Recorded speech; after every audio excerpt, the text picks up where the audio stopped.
Oh, Do you Now, want your Immortal, screen take it away. help Do the intro. with Jujutsu Kaisen? welcome back to the WalkyTalkyPod podcast with your host Kamui and your host Oodie, and just a guess, me, Immortal Phoenix. All right. We're the number one hyperactive knuckle-headed podcasters now, officially. Space gave us that title. Don't question it.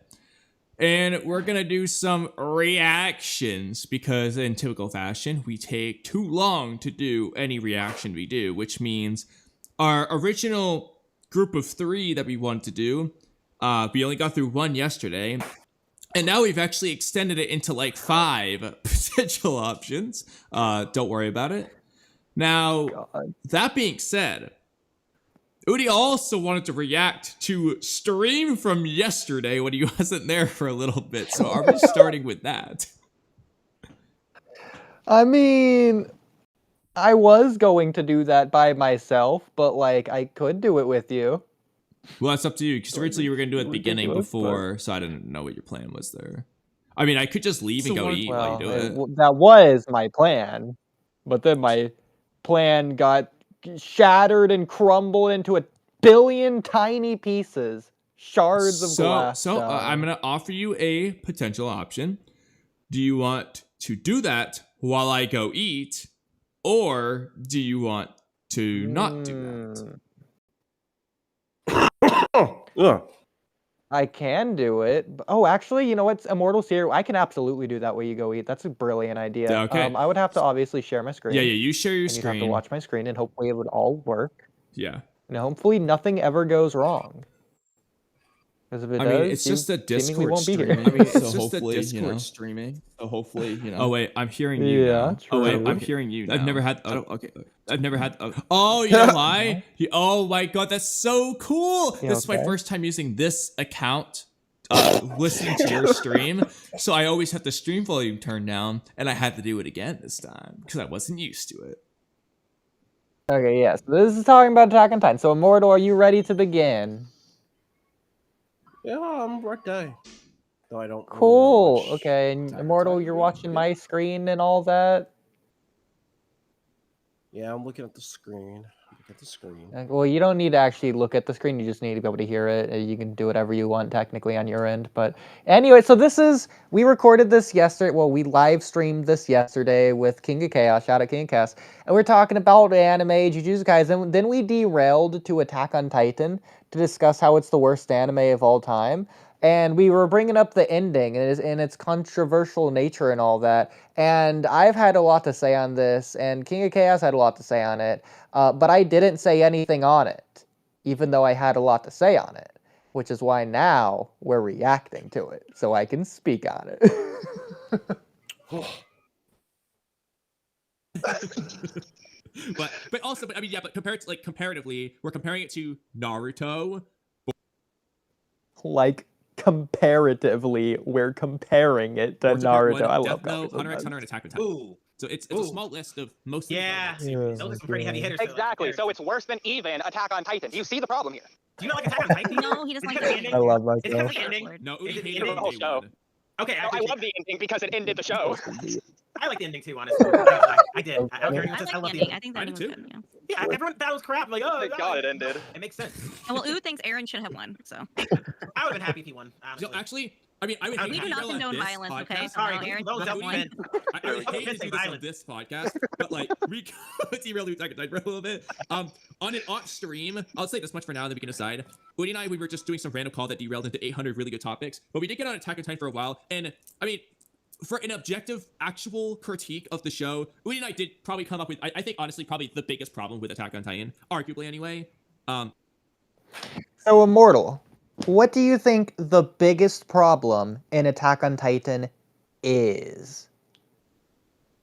I really don't know. I haven't seen Attack on Titan in a while. Have you finished it?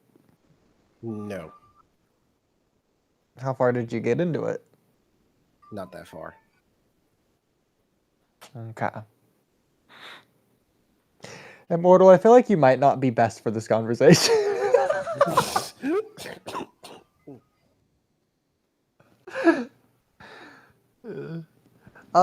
So Immortal, did we want to do this, or since you're here, did you want to do something else? It's up to you guys. Yeah, I mean, but aren't you It's- streaming on your end too? Not yet. Oh, okay. I was trying to. Because I'm not gonna lie, I was trying Immortal, to- this is like a 30-minute long clip.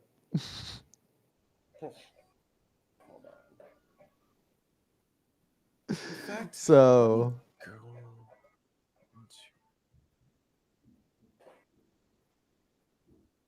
well, while you're figuring that out, I'll keep going with If you it. want to derail to that, we could save it for Oh, another. sure. Here. Compromise. I mean, I'm interested. Argument we've ever had. Okay.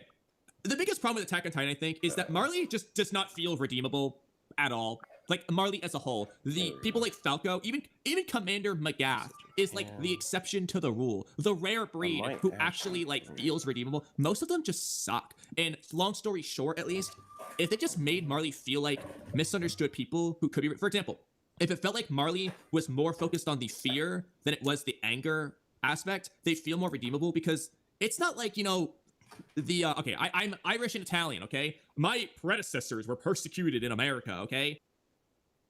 This is a silly analogy, but I agree. I wouldn't even say it's like the fear versus anger thing necessarily, but if we're going with that route, and I'll probably say this a lot, you go back to Willie Tiber's speech in season 4. The world is crying tears of joy at the thought of eradicating Paradis. This is before they're talking about the rumbling. It's just the world itself is just so happy at the thought of just genocide for Paradis that they are crying tears of joy. That isn't one guy. That isn't just some random rich official or whatever. That is a representation of the entire world. It's not just one guy. They're all crying tears of joy at the onslaught of these people that they don't even know. So I wouldn't say that. I would say, if anything, and me and Kamui were talking about this, they should have just made it to where not everyone is a singular hive mind, because as Mr.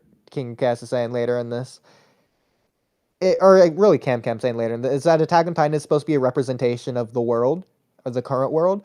So Isayama just failed at doing that. In fact, King of Chaos, we're supposed to link him a thing about all of the interviews or whatever. No, he did just fail at writing the world of Attack on Titan if it's supposed to be representative of the world itself, of our world.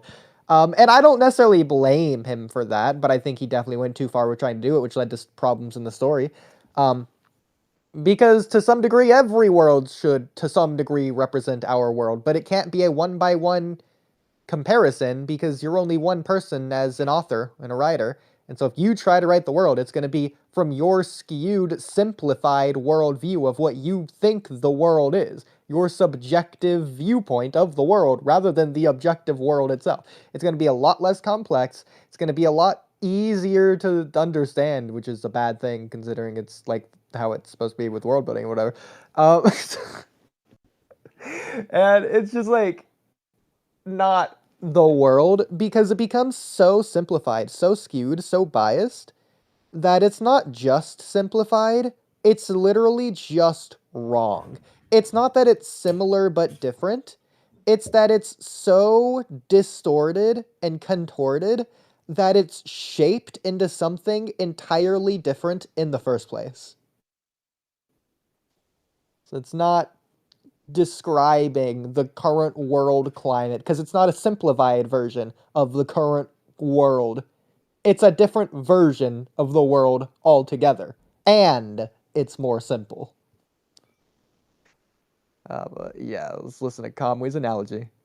I'm not walking up to the local other non-Italian guy and be like, I hate you for what your great-great-great-granddad did to my great-great-granddad. I'm not doing that, okay? You know, it would be one thing for me to be scared that Italians would be persecuted again, but like, I'm not over here like, you know, being a dick to them. It's like, bro, these kids have been taught.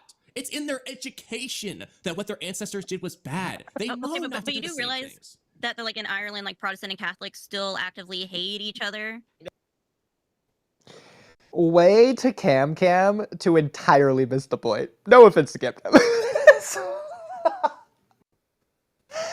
The point is for a comparison, an analogy, and she's just completely misconstruing that to something entirely different. To say, well, in that specific case, in real life, look at how it plays out realistically. And that's not how it goes in Attack on Titan, when it's not a one-for-one comparison in the first place. So first of all, there's no Irish people in Attack on Titan. Like, that race just doesn't exist.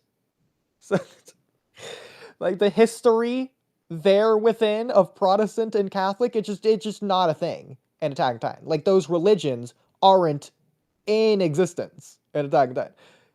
So real world history is inapplicable to the analogy. The analogy is of people's reactions to things such as, like, not slavery, but like racism or whatever. Generational trauma, if you want to go that far. Yeah, ain't gonna lie. That one. I think you're just uncultured, honestly. I don't know. am uncultured, but that's fine. God. So here's the So- thing. I need ultras, you missed the point memes. But like, So glad I was ahead of that. Oh, I love but here, I myself. actually found what I wrote. This is something that Naruto did right. I'm gonna make a comparison with the Uchiha clan and the Uchiha massacre. So the Leaf Village elders. So I had my own comparison for this before we get into Kamui's. And this again, it gets into the problem that I was talking about with the Uchiha clan, not a single one of them listening to Madara. I always thought that was weird. They didn't elaborate on that. Even if they did, I don't think there's any elaboration they could give, because again, they're making the world simplified down into a hive mind, which isn't just a simplification, it's an alteration of the world itself. That's not how the world operates. That's, in a way, disrespectful to the complexities of the human experience.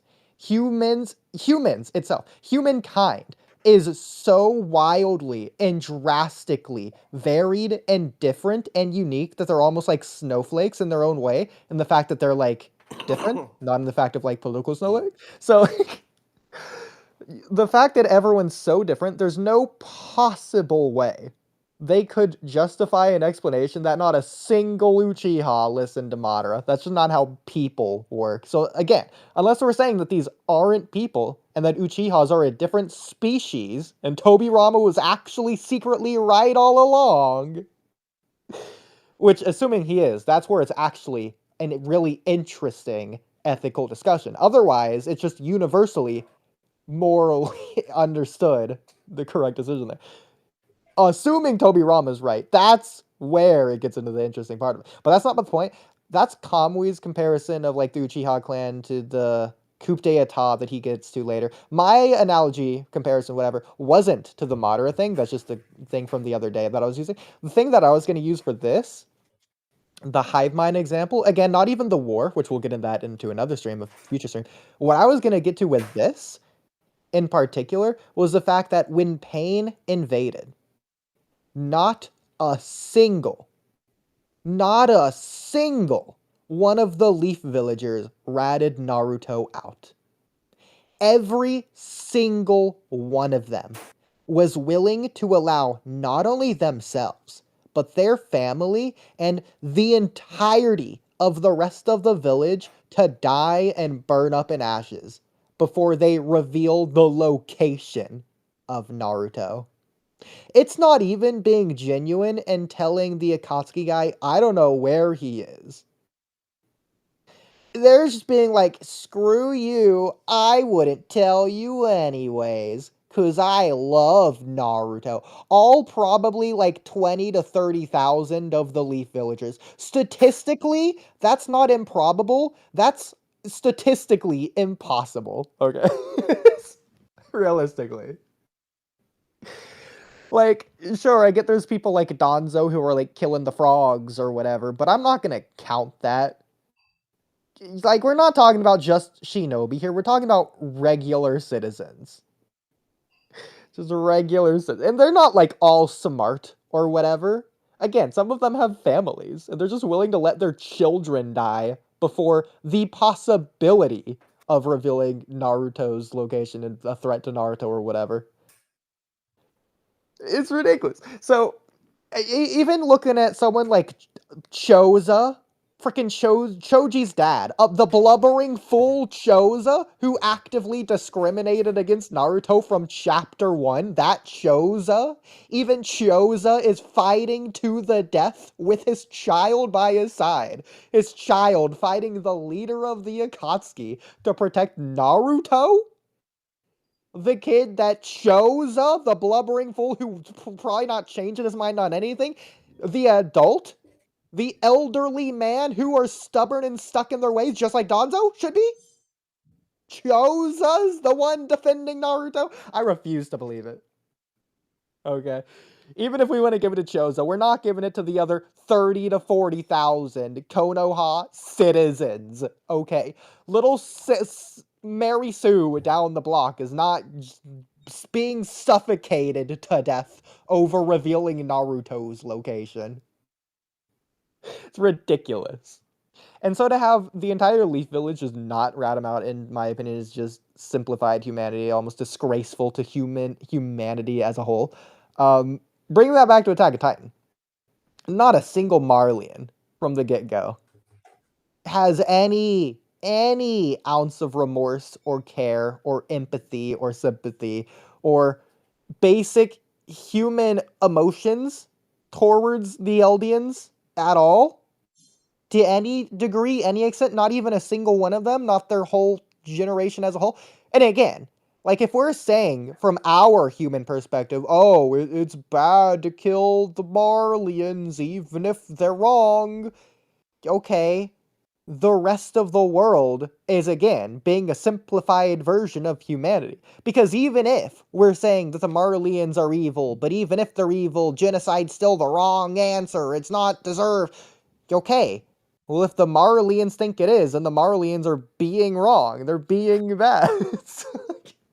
The Marleyans aren't having this idea. The Marleyans are thinking genocide is the correct answer because the Eldians are bad. It's because the Eldians are bad that they are going to do genocide. Not in spite of it that they're not going to do it. It's because of it that they are going to do it. So ridiculous. Not a single one. In fact, this was what me and Kamui were getting at the point on when we were talking about this off stream. They should have had some citizens either not care or go along with it or even be against it or show the corruption there within, or they're trying to run away from, deflecting from. Again, like real life politics. Not everyone is political. Not every single person in the United States is passionate about a single thing.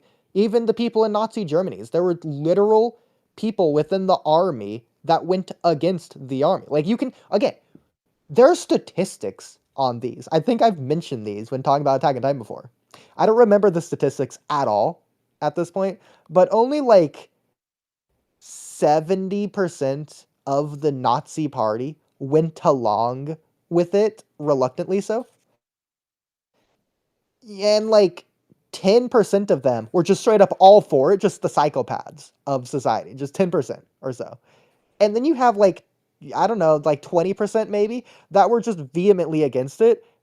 It's just refusal to follow directions or go along with it because of moral, ethic implications. That is, on a grand scale, statistically, how society operates based on the human condition. Okay, so if we are trying to compare it to the real world, you utterly failed. Because you not only simplified it, you've removed this factor entirely. So yeah, I don't think they are humans, because they aren't representative of humankind. They are humanoids. They look like humans. The series tries to trick you into conveying the idea, eliciting that they're humans. But no, they aren't human. Okay, I'm gonna bring freaking this quote up. What's up, Immortal? Do you have something to add on that? Oh, okay. Millennium Kage. Oh no. That's how they make the illusion of a cohesive and convincing argument. This is what Isayama's doing with Attack on Titan and Marley and whatever. Oh, they're humans, so it's bad to genocide them. No, they aren't, bro. They're freaking termites. They're worse than termites. Anyways. No way. Kamui, this guy reacted. Johnny Star, the guy that we did the video on. Shout out to the gang. Appreciate you guys. Do the heart emoji. Love it. If he ever watches the stream, he's gonna hate us, but until then. What about the description? The description was already confirmed with Kamui's. Kamui wasn't making it very clear, so I'm just gonna make sure. Okay. Am I on the right thing? Oh, no, I'm not. This is the current live stream. Oops. Yeah, we hear everything. Okay, thank you, Most notably Darshikage. Gonzo, who weren't suspicious of and prejudiced against the Uchiha because of things Madara did or any other Uchiha in the past. That's not what happened. They persecuted the Uchiha because they believed that the Uchiha were doing bad things now. They thought that the Uchiha were behind the Nine-Tails attack. Specifically, Hold up. No, they didn't. Yeah, so notice how King of Chaos isn't letting him finish his point. So not only has he not let him finish his point, and again, I was saying this last night, he's not letting him finish of his multiple points, not just his first point. He's not letting him finish his analogy comparison to get to his first point. Kamui hasn't started his first point, and King of Chaos is already disagreeing because of what side King of Chaos thinks Kamui is on. His assumption, based on what he's heard so far, which has been practically nothing. Because this wasn't about Naruto at all, it was about Attack on Titan. And even if he disagrees with the idea of this analogy, he gets the gist, the point of it, because there's obviously no way that he doesn't, even if he doesn't agree with the specific pedantic wording. The fact that he's choosing to focus on these specifics, the pedantic wording, the thing that doesn't matter, the things Kamui mutters under his breath, that's the focus, that's the point that he wants to focus on, which isn't Kamui's argument. Because he's doing that. Is that what a non sequitur is? I've used that term a lot lately. I just want to like not just keep using it. It's like a conclusion or statement that is not logically followed. Yeah, blah, blah, blah. Red herring. I'll go with that as well.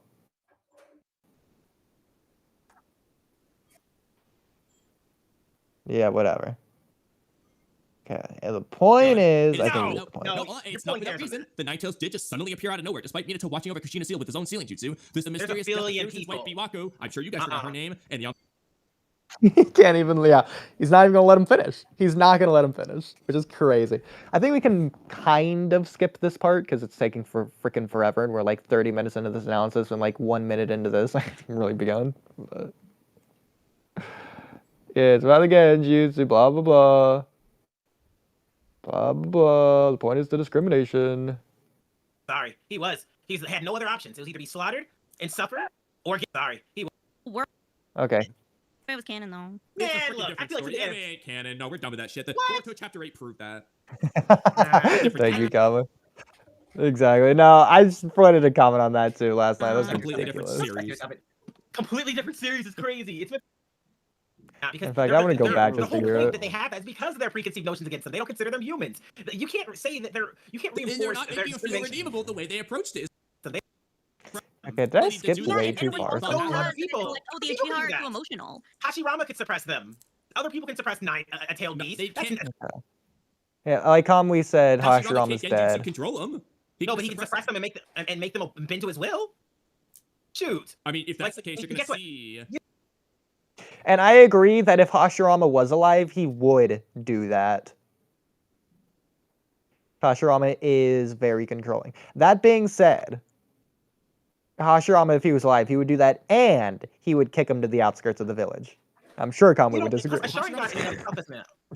Okay, I'm not saying it was Hashirama. My point is that there are I other people did who not just want to capable go on a doing it. Plus, Hashirama there are rant people who last just have night. Genjutsu who could have just done it. It's not like you just need a Sharingan Genjutsu. In theory, yes, but the point is the Uchiha were like. With a simple answer, no, it's because they were the simplest answer because they were strong, so they were feared. Absolutely not. No, it's the same case. The Senju clan are still within the village. The Uzumaki clan was wiped out from the village, or Land of Whirlpools, if you want to go with that.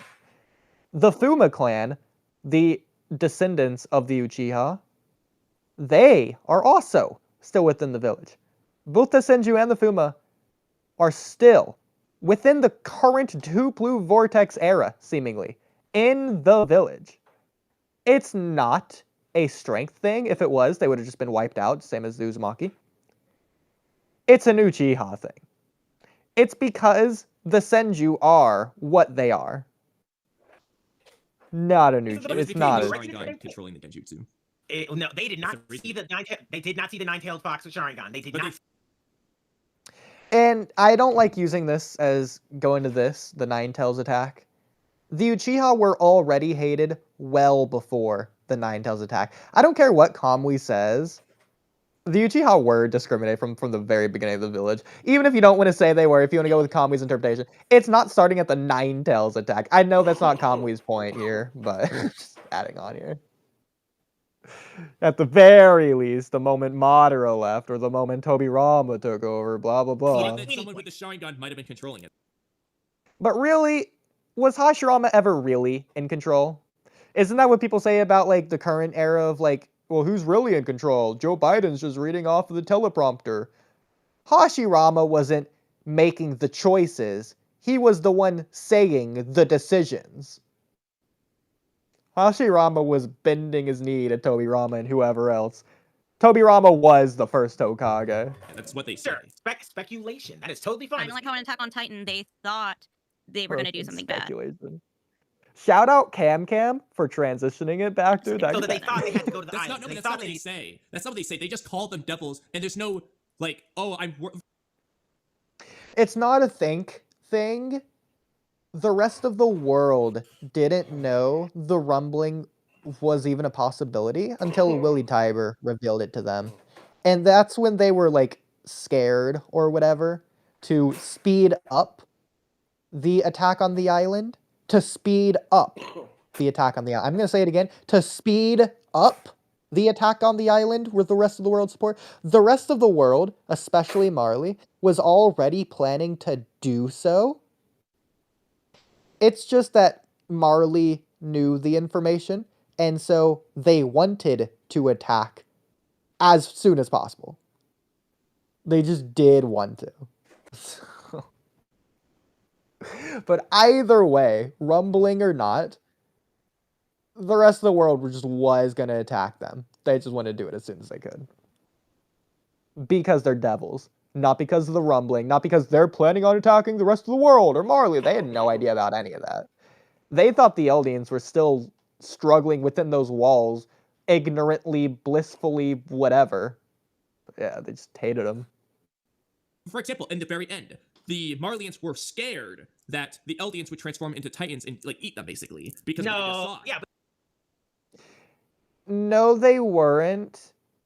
Yeah, well, I don't know what he means by at the end, because before Eren invaded, again, they thought they were still on Paradis and just had no idea about the outside world, seemingly. There was no reality where the Eldians were going to leave the island to turn into Titans to eat them. That just wasn't a thing. But I feel like that's not what Kamui's point was anyways. that's just racism in like nice words. But it's not them. That's not It's racism in nice words. Nah, bro, nah, that absolutely not. Because they're the whole point that they have is because of their preconceived notions against them. They don't consider them humans. You can't say that you can't reinforce They're not their making you feel discrimination. redeemable the way they approached it. Is my point. So this is where we get into this. And they're going to say this a lot. King of Chaos is agreeing with Kamui, but they're having two different conversations. So what Kamui is saying is he's approaching it from the story perspective. King of Chaos is approaching it from the real life perspective. what you would do if you were attacking, the moral implications if they were brought to real life, the concept thereof, the constructs, the Babylon episode 11 ending idea, to where it's about an idea, a concept, a construct, such as discussing what good and evil are as concepts, the moral implications thereof, and trying to figure out the in-depth nuances of like tertiary third-party things are like separated from humanity or the story itself. A Sagarada Reset does this a lot as well. It's like going into like human psychology and all this. So that's the perspective he's approaching it from the entire time. And like, was Eren right? It's not about if Eren was right. That's not Kamui's point. Because there shouldn't be a discussion on if Eren is right. Based on how Isayama wanted to present it in the end, it was supposed to be universally agreed upon. And I agree with Kamui. Universally agreed upon that Eren was wrong. But the way it's poorly written, with him changing his mind seemingly based on an interview, that's not how it came to be, to where now it is ambiguous and all over the place and strewn about and sloppy and messy and lazy. Be mad, Attack on Titan fans. Okay. So. Yeah, but the Uchiha, the elders in the Leaf did the same thing though. They weren't sorry about the Uchiha. They do No, it they did again fuck. in a heartbeat. They're always looking at have. Look at the way that Sasuke. Oh, he was. And that's another thing, is that, yeah, same with Marley. They weren't sorry at any point. They would have done it again. The only reason they didn't is because, not because, oh, they changed their mind, the Eldians are actually good guys all along. Even after the Eldians took out Eren, they were willing to shoot them on the spot because they still thought they were Titans. It was through Armin, somehow, because the plot demanded it, just convincing them randomly that they weren't Titans, through basically a fallacious argument that Armin had. There's no way the Marlians would have ever bought that in a realistic scenario. They just convinced them that they just aren't Titans anymore, somehow, some way. It's like, they still hated him, even after killing Eren. No, they didn't change. They didn't have remorse. They would have done it again. Is that why Sasuke was like left without a parent or any type of caregiver? Is that why even now You're left Sasuke's alone in first an with? apartment. This, okay, that's disanalogous because the Naruto society operates under different standards. Also, was Sasuke alone? What was Sasuke's living conditions? Was he still in the Uchiha village? I'm sure Kamui would know the answer to this, but like, I'm bringing the point up for a reason. And then who was supposed to be responsible for Sasuke? Okay, then. Even now, Sasuke's talked to like a dog by random tuning. They're like, "Hey, Uchiha, who do you think you are giving orders?" So even now, it's not because he's Uchiha. It's exclusively, entirely, because of what he did when he was a rogue shinobi. Like 5 Kage Summon arc, he's just slaughtering samurai, capturing B, being a member of the Akatsuki, psychotic terrorist, just killing everyone and anything, and wanting to destroy the village, etc., etc. We still don't know what Naruto or Team 7 told the rest of the world. They told him about Kaguya and like Black Zetsu and all that. I don't know if they would. They wouldn't have to. But they might tell them about Naruto and Sasuke's fight, or Sasuke's revolution, or that Sasuke actually was evil all along.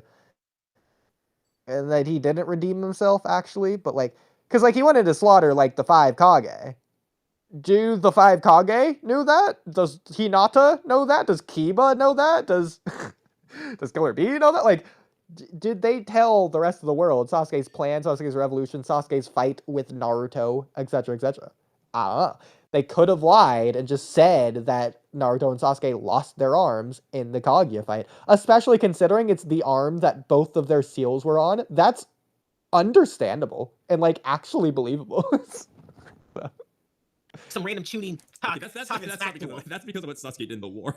Nah. Why do you refer to him as Uchiha? Exactly. Not Sasuke. He can refer because it's Japanese society to where that is just how they do things. Like, they just do refer to people by their last name.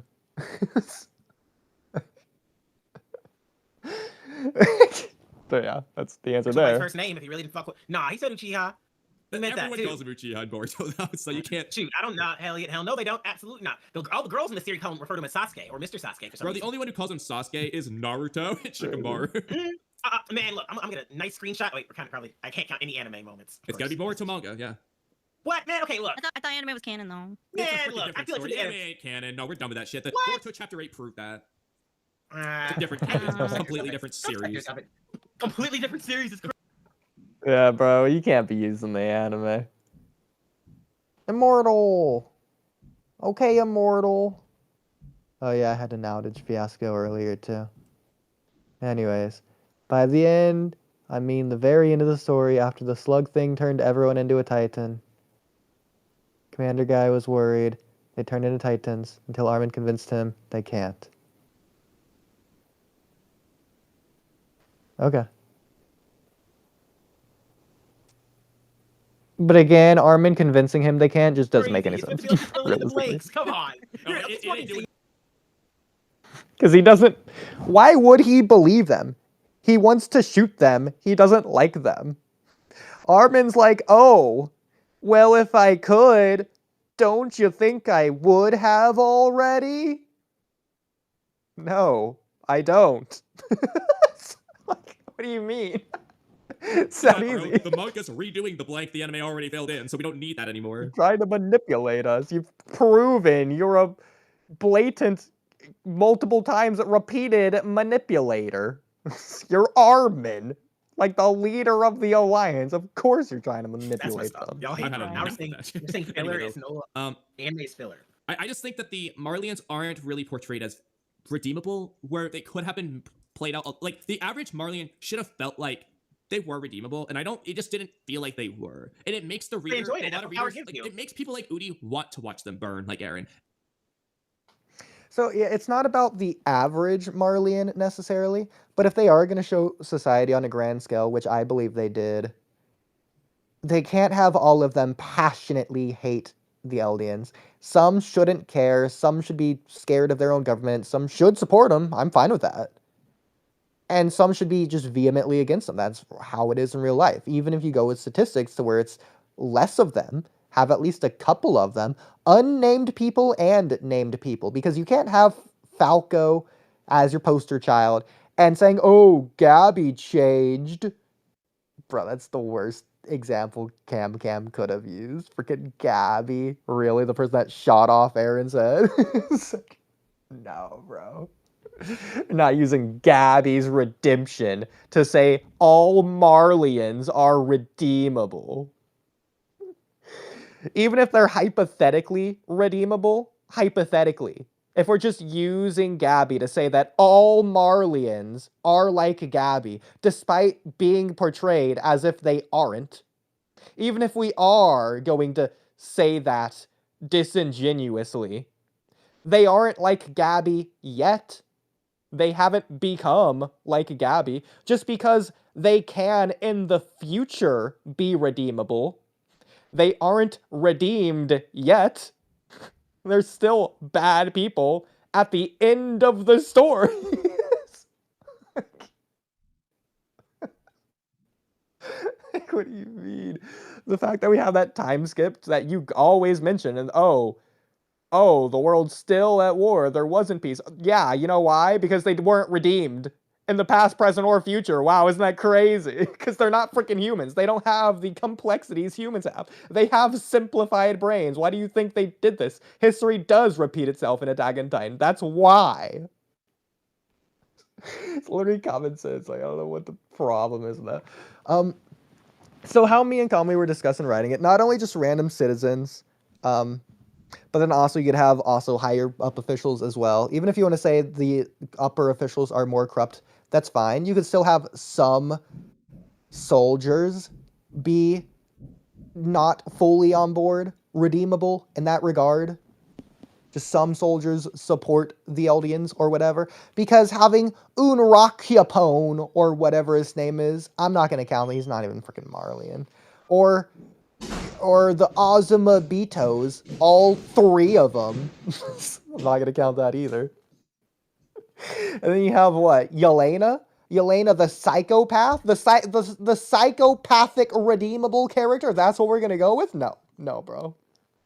So I do think the best person to use would have been these, like, middle people in the military. So not like the high-ranking officials, not Commander Magath, the literal general of his prideful Marleyan empire.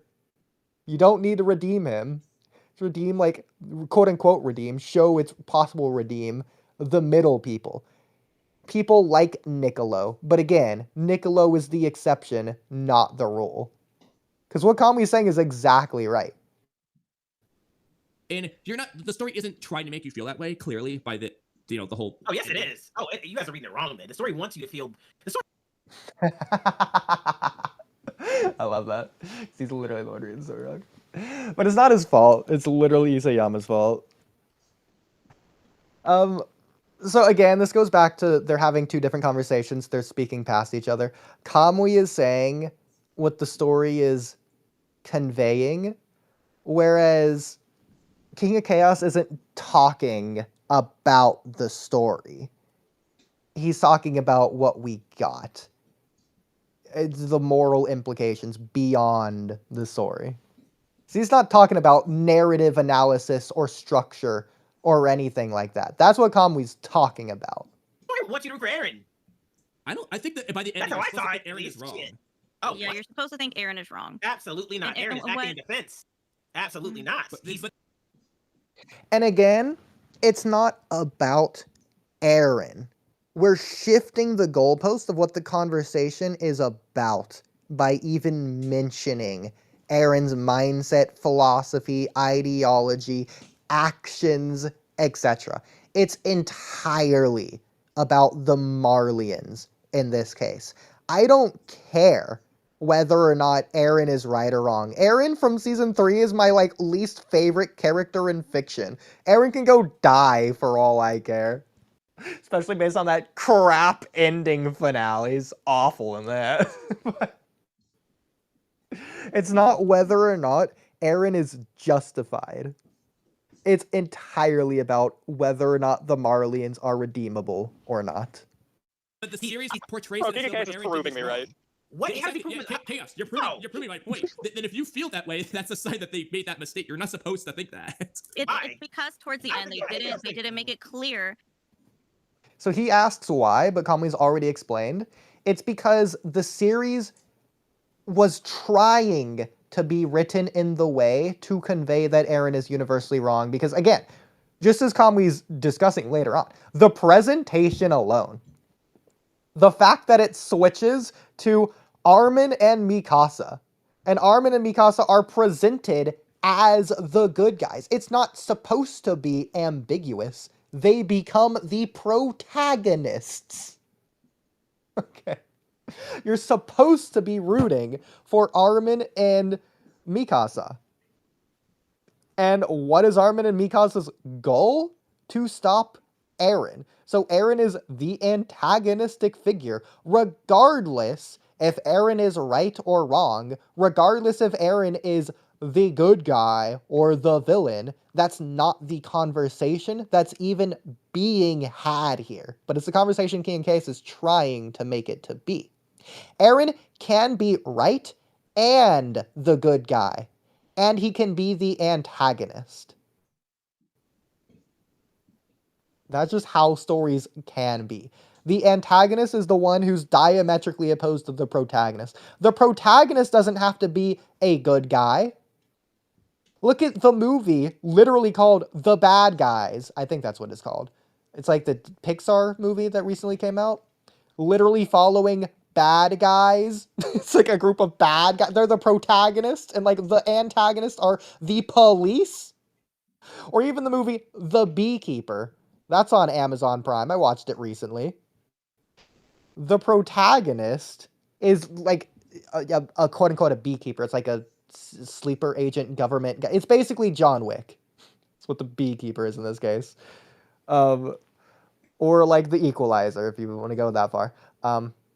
Or Salt, if you've seen that movie. Anyways, he's an OP character, and he's like a vigilante, not vigilante, but he's like against the scammers of the world, the corrupt people who try and scam people out of their money, and like they do drugs and they listen to bad music and they like hire girlfriends, if you catch my gist, etc., etc.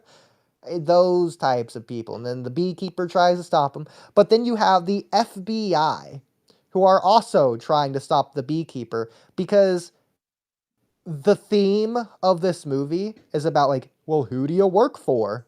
And that question in reference to the FBI agent is in reference to him trying to stop the bad guys. So like in reference to, are they fighting for the law or are they fighting for justice? Implying that those are two separate things.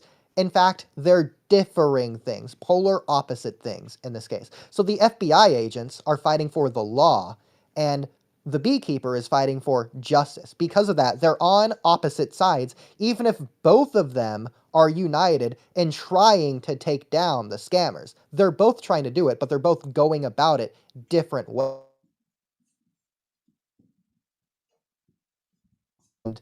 Minor spoilers, but like the FBI agent lets the beekeeper go because like they realize that he was right all along. But yeah, anyways, That Aaron is a selfish child, and that he did this only for selfish reasons. so I'm not gonna say that because first of all he's dying, and even if Armin and Mikasa say they don't want it, I don't think that's selfish for him to do it for them anyways, because it is for their sake, regardless if they want it or not. Because it's going to benefit them in some regard. Whether they want it to or not, it is going to benefit them and not Eren. This isn't the point of the discussion. Again, this is like a side tangent, derailment, if anything. Red herring to get away from the actual argument. I think to focus on something else, non sequitur. Can't go that route.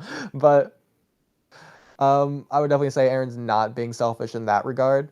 In fact, Armin himself literally admits that he did want it in the end. So, Of course he did. Absolutely. He wanted freedom. He asked anybody else for their input on this. and again, even if he is being selfish, that's not the point. He can be selfish. It doesn't matter. That's not relevant to this conversation on if the Marleyans are right or wrong. What does Eren being selfish or not have to do with that? He did not. Didn't even think for a second, like, is this a good decision? And again, that's blatantly the opposite of true. Eren thought for a very long time if this is a good decision. It's not about being, oh, it's the only decision I have left. It's like Kamui saying, Eren just did hate them. So he thought this from the very beginning. In fact, it's not even a thing that necessarily he has to think about, because it's like a thought he's had since birth. Like, it's been ingrained into his data. It just is in his DNA to just naturally want this. So whereas it's a thing he's been thinking of all its life, it's a thing that he never had to think about once, and he would have done the same thing. Nope, because he had no other option, so he did the option he had. He had tired decisions being made. And it screwed up the whole world, because what happened? They all ended up being destroyed in the end anyways. Hey, are you because whenever you use violence, Again, I'm assuming Camcam's referring to the after credits scene there. We don't know why they did that, but if she's using that in the context of this, then the Marleyans aren't redeemable. They destroyed the world. Regardless of, oh, Eren left a bad example.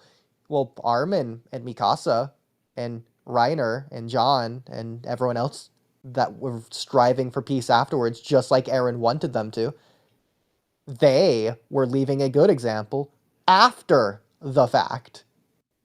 So why are the Marleyans stuck in the past like they were from the get-go? Unable to move on, ignorant, racist. They're literally clinging on to the past rather than looking at the present moment, which is what led them to this problem in the first place. And so you know what happens? Because the Marleyans weren't wiped out, the Marleyans did go on to seemingly wipe out Eldia in the future. So yeah, Eren was right. Like it makes everybody Man, else think they can retaliate with violence. That's just what the oppressors say to get the. It doesn't make people retaliate with violence. Eren was dead decades ago. How is he making them retaliate with violence? Not happening at all. What's happening is, if we're using a bad example, he's from the opposite side, first of all. So why didn't they learn from Eren? In fact, isn't that the point that they did, which is how they forgave the Eldians in the end? That's all. They're all redeemable by the end of the story. Look, they admitted that they were in the wrong, and that the Eldians, through Eren, it's the hatred being sent back at us. Man, I wish we didn't do this. So then why are they doing it in the future? So after Eren's dead, why are they, like, trying to shoot Armin and everyone? Oh, because they're scared they're gonna be turned into Titans and eaten. Okay. But isn't that, like, the problem in the first place, is that they're being racist and wrong and ignorant? But, like, okay, Eren, if we're comparing it to real life, since that's apparently what Isayama wants to do so badly, like, so Eren to Hitler, let's do that. So Hitler left a bad example on the world. Hitler was irredeemable. So I learned from Hitler, by the way. So I learned that what Hitler did was bad, and that, like, I shouldn't do that. So, like, Hitler taught me to not do that. So why are the Marleyans doing this? Because, like, Eren left behind the bad example, just as Hitler did. And because Hitler left behind the bad example, I now understand that's a bad example and not to do that because it's bad. So the Marleyans understand that what Eren did was bad, right? Because, like, they didn't like it. And, like, seemingly future generations also didn't like it, which is why they're retaliating, seemingly, apparently, based on Camcam's logic. So are the Marleyans Hitler in the future and the present and the past? I'm glad we agree. The reasonable people to be peaceful and docile. Nope, Eren was right. I'm sorry. He had no other options. It was either be slaughtered and suffer, or get out the mud. So again, he's shifting the goalpost away from Marley to not even Eldians, but specifically to Eren, and whether or not Eren was right. Not whether or not, how is he making the claim Eren is right? It's not because of constructs or concepts or morality or ethics or whatever. It's because he had no other option. That's not the way to make this argument, which isn't the argument he should have been making in the first place, because it's not in reference to a conversation that he should have been having in the first place either. So he's 3 to 4 layers of wrong here in terms of the conversation. I'm sorry, Oh my god, bro. I'm sorry, I'm with it. And I feel, and if people, look, if the writer came out and said that we're supposed to hate Eren, that's cool. But, like, So another thing, The ultra debate Yeah. that you never had. yes. Bro, okay, at this point, I want the Ultra Debate to be the final podcast we ever have. Well, I remember that Like was it one of come our full circle. first podcast topics. One of the first, like, 3 stream topics. Still haven't done it. In fact, I'm going to go to podcast topics. I'm pretty sure it is literally the first topic on the list. I'm just scrolling up right yeah, now. and granted, we did write some outside of the thing. Yep, there it is. Yeah, it is. The very first one. And this was only like a week after we started the channel or whatever, because we wrote the ones for the purpose of the first stream with Trippy, and then there's just this. 2/18/2023. In fact, I might as well take a screenshot. At Ultra. When? Question mark. I didn't even post a screenshot. There we go. Well, actually, did he identify Eren at first? Did he see Eren in I the don't first think he ever 4 saw episodes? him until they met in the basement. Was there no point to where like Reiner walked past him or anything? Not that I Because remember. at the very least, I know that Eren was watching Reiner.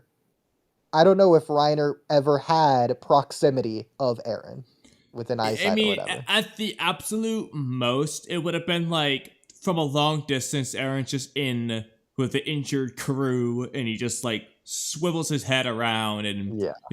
like that kind of thing. But you never like got in close proximity with him until they were underneath that apartment or whatever. Yeah. Okay. But yeah, so the rest of the world could just do what Eren did. They still have that ship, right? I mean, they got an airplane now. So I mean, a like, whole honestly, airplane. though, like, they could have, like, there's a lot of, I mean, at the very least, the Aaron's friends could have done the cabin scene, just hide. They could have done what Aaron did, blend in with Marley. They could have just gone to the freaking Ramses country and just stayed in their tent and just be like, you know what, let's learn your language and get drunk every night. Like, they had options. Yeah. Because not every country, clearly, like, Ramses people weren't prejudiced against them. While you're here, I'll ask your opinion on something that hasn't come up in the debate yet, but I know comes up way later. Yeah. So, first of all, for context, Camcam has already agreed that it's in the education system itself to just hate the island devils or whatever.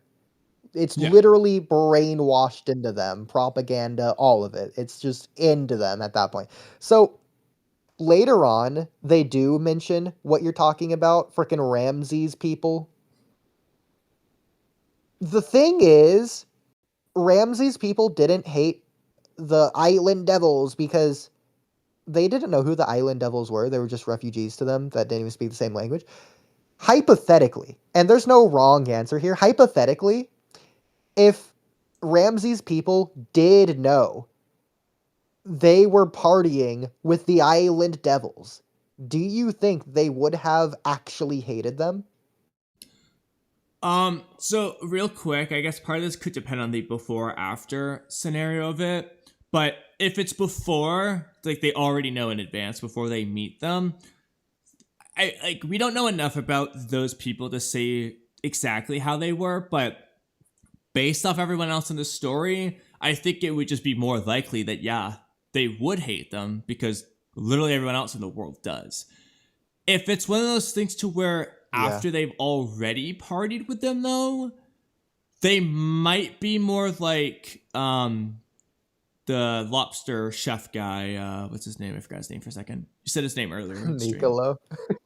Niccolo, yeah. They might be more like him to where they're like, I did like them. You know, I guess they aren't that bad. So I think part of it depends on if it's before or after they've already partied with them. So I see why you're saying that because of the way it should be written. The problem is, if Isayama actually did write in this dynamic in either direction, I feel like he just would have chose the wrong direction, which would have been my direction, which would have been, oh my god, you're the island devils? Yeah, I'm telling Marley on you, get out of here, you scoundrels, and they like try to freaking pickaxe them to death or something. I mean, it's I just definitely feel like reasonably he would go in that possible that he would do that. It's hard to say because it's a part of it also might depend on when in the story. If it's late enough and he's trying to make the rest of the world be redeemable, you know, then he's gonna go with the we actually like you because we spent time with you aspect. If he's earlier in the story though, and he hasn't I feel like I can see that transition if it's earlier in the story though, which at that point it's a flashback. So that's tricky because as a flashback that's late, he might make him redeemable. But because it's earlier in the story, he might make him irredeemable and like actually make it a thing to like further Aaron's rage because, oh, they ratted him out the moment they found out. So that can make him hate the world even more kind of thing. So from his perspective for writing it, I really could see either way, honestly.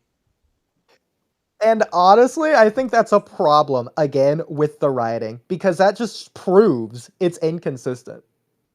And that's why I'm saying, like I said, I think this is honestly, arguably, Attack on Titan's biggest flaw. Because hypothetically, let's say this did happen. Let's say they did find out, and they just had these refugees be good people, and they didn't say a word because they liked them. That's a good thing for what the story's presenting about the rest of the world having good people. And it's like, hey, people like this exist. Not everyone is the corrupt, morally an asshole. That would be a really good thing for the story. Now, of course, I can understand the writing perspective of having them rat him out and stuff because it makes Eren hate the world, which to some extent is good in that respect, but it's bad for making Eren be wrong. So in this case, I'd almost have Eren not know. I think the best thing to do here would be for Eren to not know that they did that, so the audience knows but not Eren. That way you're kind of getting the best of both worlds. I think that would be a good thing. In fact, I wish that happened. And of course, so the thing Marlians too should do the same thing.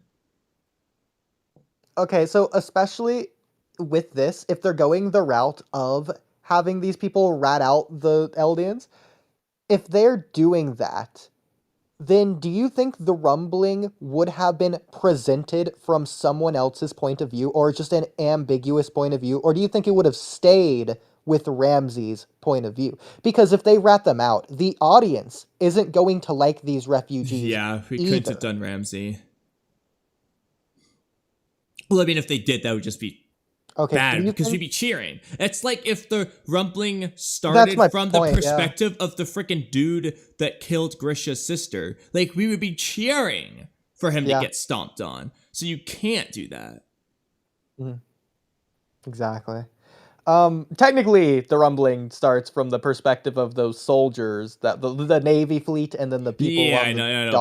But we got like a first-person perspective of Ramsey, and you can't do that if Ramsey's irredeemable because the audience is cheering, which isn't seemingly what the story is presenting. And understandably, like, I don't think Isayama should be writing a story promoting genocide. You know, like, hey, this is what you ought to be doing, guys. Like, no, he should not do that. So Eren should be wrong for every reason. like that's, no duh.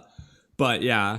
But I will say, if they did the opposite where they could have ran them out, but they chose not to type of thing, like your pain arc example with Naruto, then we would be even sadder to watch Ramsey get stepped on. Because they're not just the nice people that partied with Parody. They're the nice people that not only party with Parody, but they also stuck up for them and didn't rat them out.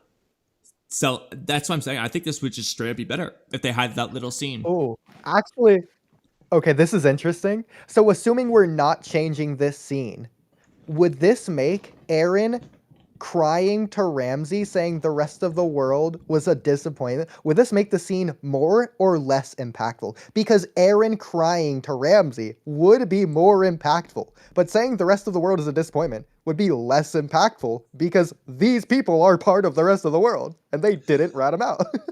Well, my idea with this would be that Eren doesn't know about the whole rat out or not rat. If it's this one where they don't rat him out, Eren shouldn't know about it. Well, I was saying that if they did, and Eren did know so then about if they did rat them out, then it would further Eren's point about. So the problem with that one is that it just supports Eren's hatred of the rest of the world. But then it doesn't make us feel bad for Ramsey. So I think it would make the scene worse in that case. I don't think that they should have had a scene of them ratting him out personally. Because again, then you're cheering too hard for Eren. So it's better to do what they did and just not do either. Or to have them specifically stick up for the Eldians. But Eren doesn't know that. Because this hypothetically, it could even be a good... So Eren leaves pretty early, like they party, then Eren just leaves, right? I think they go to like some courtroom. I don't remember exactly where the rest of the people are in that regard, but what you could have done though is basically Eren dips after the courtroom scene, whatever nonsense, and then after that, maybe the other Eldians of the team are there, because remember they're away from Eren for like 3 years, so they're not gonna have the chance to tell him about this. So they could be there. They get pressed a little bit. It's like a tense situation. But then Ramsey's grandpa or whatever sticks up for them. You know, he can speak Marley or whatever. And Actually, so then I have a Eren doesn't know, much but the better rest idea. of them do know. So okay. This mini rewrite, but you're going to love this.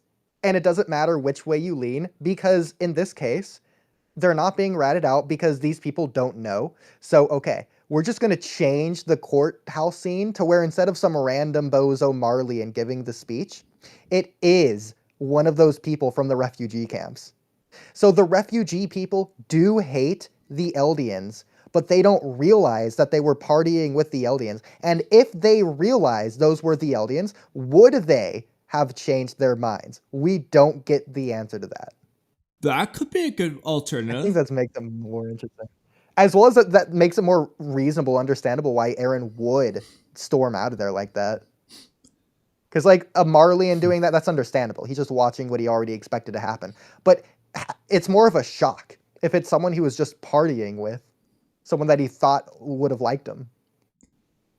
I definitely think that works really well for Eren's character. I do think there's a slight, I'll say, because they don't know, slightly negative in terms of Ramsey getting stomped on, because it might make the reader dislike them.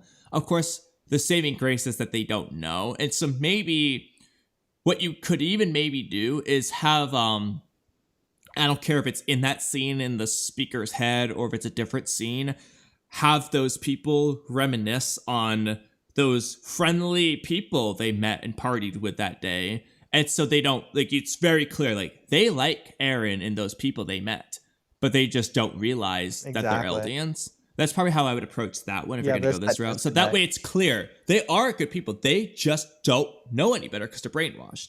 Because they're taught to hate Eldians from parody, but they have met them personally and don't actually hate them. So that definitely could also work. Exactly. I do like my alternative of them sticking up for them and Eren not knowing as well. I think either way, they're two very different things, obviously, but either way would be a good addition, I would say. Sure. All right. Yeah. They're very different ones, but like the point is in both cases, it does add some redeemability. Not that these people weren't redeemable in particular, but it just adds to the world in that respect. I mean, I wouldn't say necessarily these characters were redeemable, not actively or directly. So, anyways, they just felt like normal people. These people, anyway. Yeah, because to say redeemable, that means you're agreeing with me that the average person outside the walls starts as right. Okay, yeah. So I shouldn't say redeemable because they weren't bad to begin with. So Marley's the ones who need to be redeemable. And then they would have to. Yeah. Well, but okay. No. But wait. I'm not saying that necessarily, because my stance is they're bad to begin with. No, I know. But just for me to say that would require you to be right. So I shouldn't say that. Well, unless... That's not what I'm going. You're not letting me finish, Kamui. You're being a king of chaos right now. Well, I'm not disagreeing with you. So that's the first step. That's not admitting that I'm right. What you would have to do beyond that is, okay, these people are bad people. Did they do something directly to be redeemed? In this case, partying and being nice to the Eldians is redeemable, if that's your route. So they were bad people, but then when they were introduced into the story, they were good people.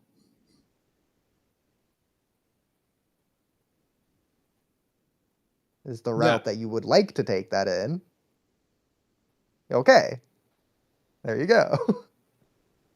But, yeah, so like I said, I wasn't disagreeing with you. I was just saying that to say this requires your stance. That's all. So I'm in agreement with you.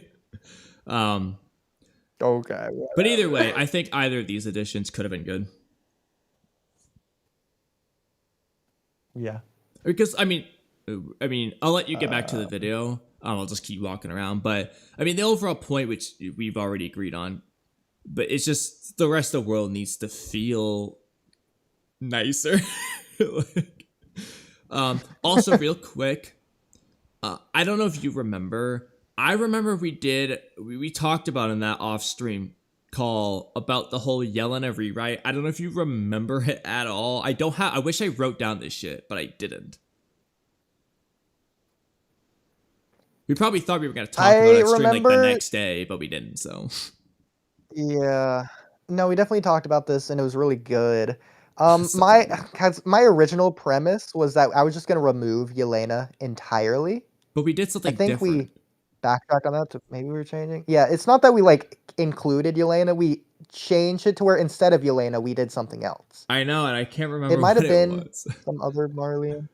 Because I remember my idea was that I wanted Armin to just take Yelena's position, or at least someone else to take Yelena's position. But I can't remember what we changed it to. We did something like, I think we may have actually gotten rid of the whole Zeke follower people thing. We did fuck, I wish I remembered, man. I wish I wrote this shit down. Like, if only it was on stream. That sucked. You know, that's the worst part. Is now we're never, unless we just randomly remember one day, we're never gonna have it again. Wonderful rewrite we had. It was so good. Did you remember anything else from the original night that we talked about this that you didn't get to say to King of Chaos? Because I feel like there was a lot there as well that I haven't said yet. That you remember off the top of your head? I mean, the main thing was like just during the whole Uchiha thing. Like the point was just to paraphrase the whole Uchiha thing that I never really got to make the actual point there. The point was just that in Naruto, we understood that even though we're supposed to think that, you know, Danzo and them are wrong, we understand why they're worried. They think the Uchiha are currently doing something, a coup d'etat. And a lot of their findings weren't really that far off the mark. It was an Uchiha by the massacre. It wasn't one of the people in the village. They didn't know that, but it was an Uchiha by the massacre. And later on, eventually the Uchiha does try to take over the village. But granted, that's because of what they do. But the point is their actions were wrong. But there wasn't a reason, a present time reason surrounding what they were doing. Whereas in the Marley case, the Lily, it's not that they think, like I said, the Eldians, it's in their education that what they did in the past was wrong. It's same as us in the US, you know, it's in our education that slavery was wrong.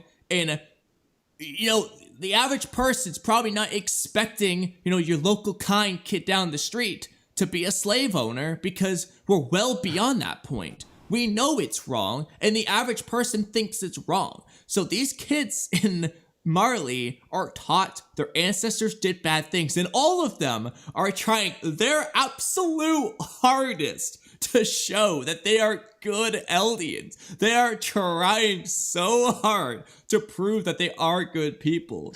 The average Marleyan should not be looking at Gabby thinking she's gonna freaking wipe out this country. They should be thinking she's a good girl, Falco's a good boy, and so on, because they were raised to be good people. That's the point.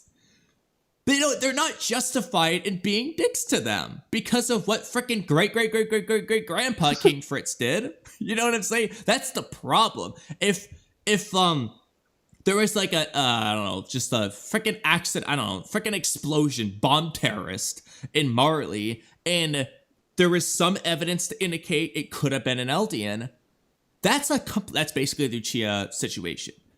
That's understandable now. We understand why they're prejudiced against him targeting, because they think that the Eldians are trying to do something again.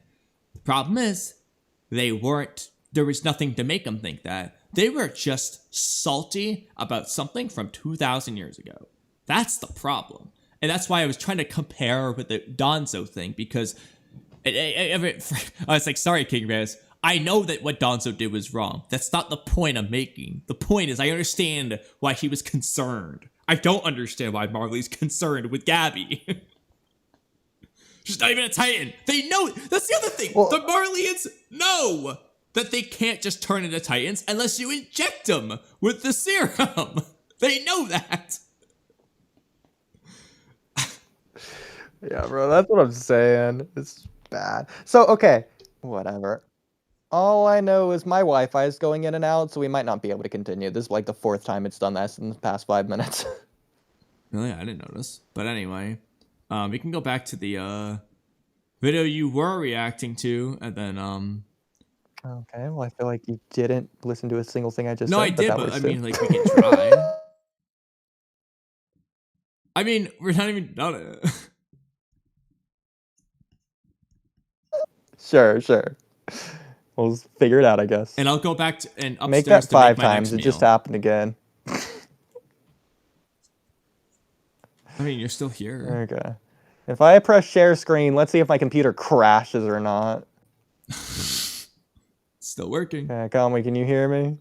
Yes. Is it good? Now I'm gonna unmute Everything's so and good? leave because of I can't hear echoes. you. So yeah, great. Isn't that just wonderful? What do you mean you Lovely. can't hear me? You just heard me earlier.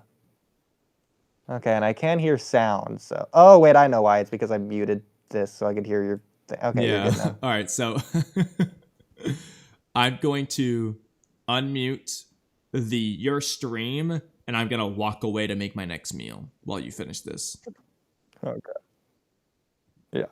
Aaron, at the very least, they're You know all what? gonna You discuss can this, but- King Chaos. There's a Attack on Titan live stream where I read the New York Times article. So I'm gonna You're skip perusing ahead the because it's boy, talking right? about the Then I agree with his article. morality, I guess, with the author. Honestly, This isn't about morality. This is about the narrative. The story being presented, literally the presentation of he's the telling an awful story. structure. If that's the case. You're right, King of Chaos. It's an awful story. I'm glad we agree. the So why is author- Aaron a bad guy? The author did I love it. say that Attack on Titan is supposed to be a reflection on how the world is today.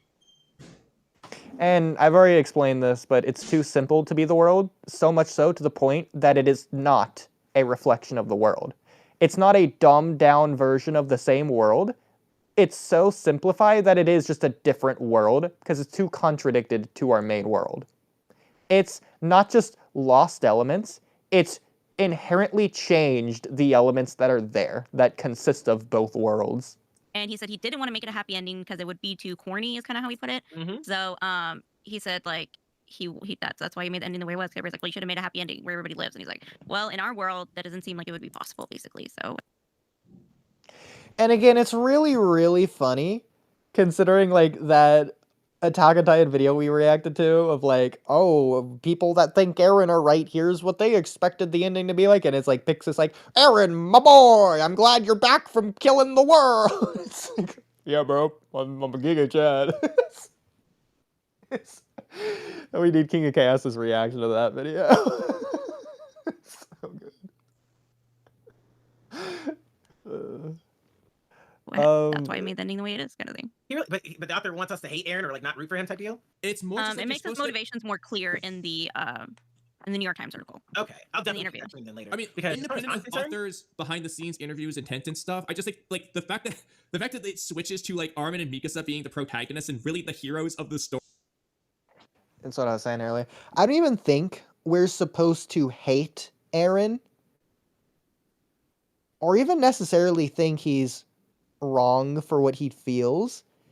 It's more so about the concept of genocide itself being inherently wrong no matter what, which isn't a discussion. He's taking away all possible discussions. So I don't think we're supposed to hate Eren as a character. I think we're supposed to hate his choice to do the full rumbling. Even if we're supposed to understand it, which we are supposed to understand it. Everyone understands why he's doing it. No one's confused why he's doing it. But it's supposed to just kill the discussion before you can even start by only presenting one side, is that genocide is just no matter what wrong, because it's supposed to be about people for something. Story It's at the not, end, bro.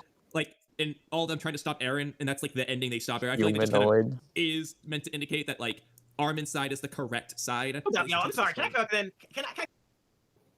And again, that's not to say Armin is wrong and Armin is right and Aaron is wrong.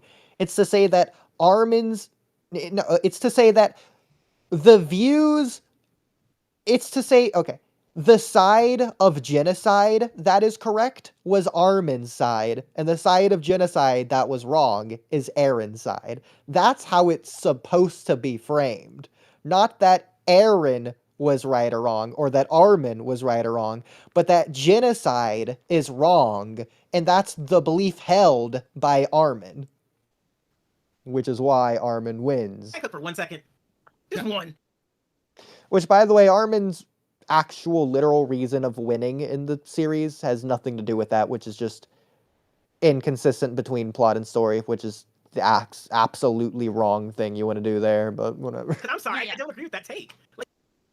Like, for example, Obito, if we want to go with Kamui's perspective, Obito lost because he tried to choose the shortcuts or whatever, whereas Naruto, he had his friends supporting him, and that's literally a physical reason that he won in the plot. Armin didn't win or lose or have any advantage or anything because of anything related to genocide, and Eren didn't lose his fight against Armin or Mikasa or any one of them because of genocide or him trying to genocide the rest of the world. That just had nothing to do with it, entirely disconnected altogether. Hypothetically, if we had the rest of the world like firing missiles at Eren, and that's like distracting Eren, which gives these people the opportunity to take out Eren, that's at least closer, but even that's still not having to do with genocide. Like, look, here's the problem with that logic. The problem is you're telling the oppressed to stay oppressed. Because in the beginning, all they were doing was chilling. And look what happened. From the very jump, they're victimized. They're ostracized. Their whole world is torn asunder. And they're told, oh, take it. And I already broke this down. They wouldn't stay oppressed no matter what happens. There's no reality in Attack on Titan where they just do stay oppressed unless they go out of their way to choose a more difficult option, which is to just, for some reason, choose to be oppressed, which in this case is not oppression, it's just death. But because genocide's never the answer. It's never correct to force your will upon others if it's going to Again, genocide's never the answer. Tell that to Camcam when she gets a termite infestation on her porch. Let's see what her option is there in terms of that. Oh, wait. Others for your own happiness. That is not the case. And I'm sorry, that's a very naive standpoint. Like, I love people. I love the world. I would never want to harm anyone. But if it comes down to like protecting those I love or letting them suffer for the sake of the world, like Aaron's approach isn't the wrong one. Like, what's wrong with? And again, that's not the conversation being held. He's changing it to, or not even changing. He's trying to frame it as if that is the conversation when it never was.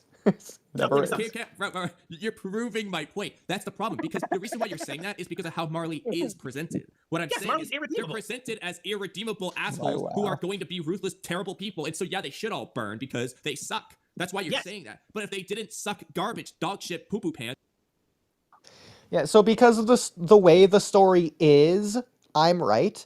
Because of the way the story should have been, Kamui is right. Because the story's bad, I'm correct. If the story was good, as it should be, then I'm incorrect. And Kamui says something a little bit later. I forget exactly what he says. And they actually were nice, redeemable people. You probably wouldn't support their genocide. In fact, they probably wouldn't even be threatening genocide because they'd be redeemable. Which is a hilarious factor, exactly. The rest of, there's no story if the people are redeemable. They have to be irredeemable for there to be the story the way it is. So unless you are rewriting it, which at that point you are rewriting because they're rewritten to be redeemable, it's like, you have to rewrite probably it. not a genocide, but I mean, as far as getting back on all the government officials and stuff like that, no. So which is the partial rumbling, which is the other option. One of the multiple other options, which leads to them not being continuing to be oppressed. Thing, though, is the story presented itself as Falco is like the standout exception. Magath is crossing the borderline. The poster child. But Gabby is cute because Gabby does Falco's change. the poster child, and then you have Magath is barely teeter-tottering, and everyone else sucks. Rhina's mom, she can burn. I don't care. She sucks. No, but Reiner's mom.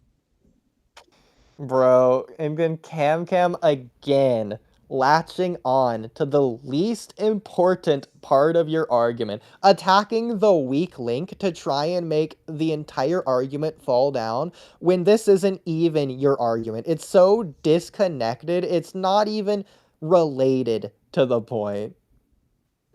Freaking Reiner's mom, and that's what Camcam goes to attack to try and say Kamui is undoubtedly wrong. Mom does change and she realizes her mistake. At the end? Yes, because some mothers. Has Hey, nothing to do with the point. We can only do the best we can with the tools that we have. Those were the tools that she had at the. It's like Camcam's trying to justify everything Reiner's mom did because she realized, oh, she thought she was wrong after the. Then why does she hate Itachi? Okay, she's contradicting herself, being a hypocrite for the sole reason that Kamui is agreeing with me on my take on Attack on Titan. Not even agreeing, just saying that he compromised. He hasn't even said what the compromise is. The time, but then she gets a new perspective and she decides to change. It's because Kamui is like, oh, actually, Oodie isn't actually undoubtedly wrong, like we've been saying. And Camcam just couldn't accept that. No, so now Reiner's mom is just a saint. I don't care if that's a straw man. And accept her son for who he is and realize that, like, hey, he doesn't need to be tiny, he doesn't need to be a soldier. That's not going to fix our problems. I just want my son back to love him for who he is. Well, yeah, and she can think that all she wants. I still want her to die. I'm not gonna lie. I didn't think that was the best written character arc. It kind of just seems like it was convenient, but that's not either. I ain't lie. I mean, she had. That's how I saw it. That's how I saw the mother's happened, but the execution. Because again, look at what happened. This isn't what we were talking about. Kamui brought it up and he was going to drop it just as quick. Camcam is focusing so hard on it that now everyone is talking about it. She has framed the conversation around a point, around a non-point, a distraction from the actual argument. Yeah, that did happen. Was kind of nah. I just feel like Reiner's and his mother's relationship was. I mean, he loved his mom. So, like, he understood that she was scared. So, like, I didn't feel any real beef. This has nothing to do with anything. I'm skipping ahead. But like, The fact that Oh, thank you, Kamui. I like Reiner's mom. I like beef. Overall, though, the supporting Eren, but For sure. I don't think they feel that redeemable, which is why you're saying, like, yeah, you're supporting Eren, but the story, it's like it wants you. I know you almost think it does it for this reason, which is understandable, but I think the presentation with Armin and Mikasa makes you think that, no, Eren is in the wrong. Genocide is not supposed to be the answer, blah, blah, blah. But if you want to go that route, I really do think Marley could have been presented as a lot more redeemable than they were. If they did that, it would have made things a lot more seamless in that regard, and nobody would have the stance. Well, not to say nobody, but most people wouldn't have the stance of, yeah, go Eren, burn Marley. Like, King of Chaos, you might not say burn Marley like that. Oh, yeah, no, do it. No, Oodie is like, Marley. screw Marley. Oodie doesn't even think Marley are like normal humans. They have different brains. The fact that Oodie has this belief is the problem. Not Exactly. Oh, okay, this gets to the thing I was going to say. The story should never let you ever come to this conclusion. Okay, Kamui, I noticed this when you said it. I was dying laughing. I'm going to replay this. I'm going to replay what you just said. Oodie doesn't even think Marley are like normal humans. They have different brains. The fact that Oodie has this belief is the problem. Not on Oodie's part, because the story... He starts laughing. He continues. He contains himself, but he continues. Never let you ever come to this conclusion. The story should never let you ever, okay, put a lot of emphasis on that, come to this pause conclusion. He was going to say ridiculous conclusion, and he stopped himself from saying it because he realized he was about to say, I know he was about to say that. There's a reason he stopped himself. Because this is what I wanted to say. Okay, I'm going to replay this one more time. Oodie doesn't even think Marley are like normal humans. They have different brains. The fact that Oodie has this belief is the problem. Not on Oodie's part, because the story should never let you ever come to this conclusion. Exactly. So this is a ridiculous conclusion, but it's only a ridiculous conclusion based on the story being good like it should be. This is a understandable conclusion, considering I came to it, and other people, the fact that King of Chaos feels this way, it's a conclusion that is understandable to reach because something else is ridiculous. The story is ridiculous. The fact that I can come to this belief is the thing that's ridiculous. The conclusion is ridiculous because it's not ridiculous. Because it not being ridiculous is because the story and this belief is ridiculous. The fact I can do this is ridiculous. Oodie doesn't even think Marley or like. But the fact that I am doing it isn't ridiculous. The fact that I can do it is. The fact that I am isn't. Normal humans, they have different brains. The fact that Oodie has this belief is the problem. Not on Oodie's part, because the story should never let you ever come to this conclusion. You can tell he paused. That's so funny to me.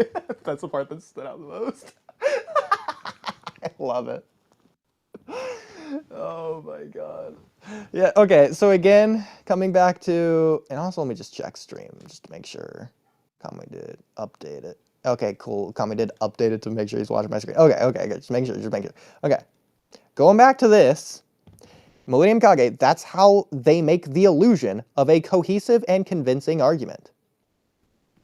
You're supposed to think genocide is wrong in Attack on Titan because they tell you it is. And it's not up for debate. Hanji is just like, it's bad. Anyone who thinks otherwise is crazy. Okay, that's the author's attempt through Hanji to make the illusion of a cohesive and convincing argument. The problem is, that isn't an argument. Because an argument has two sides.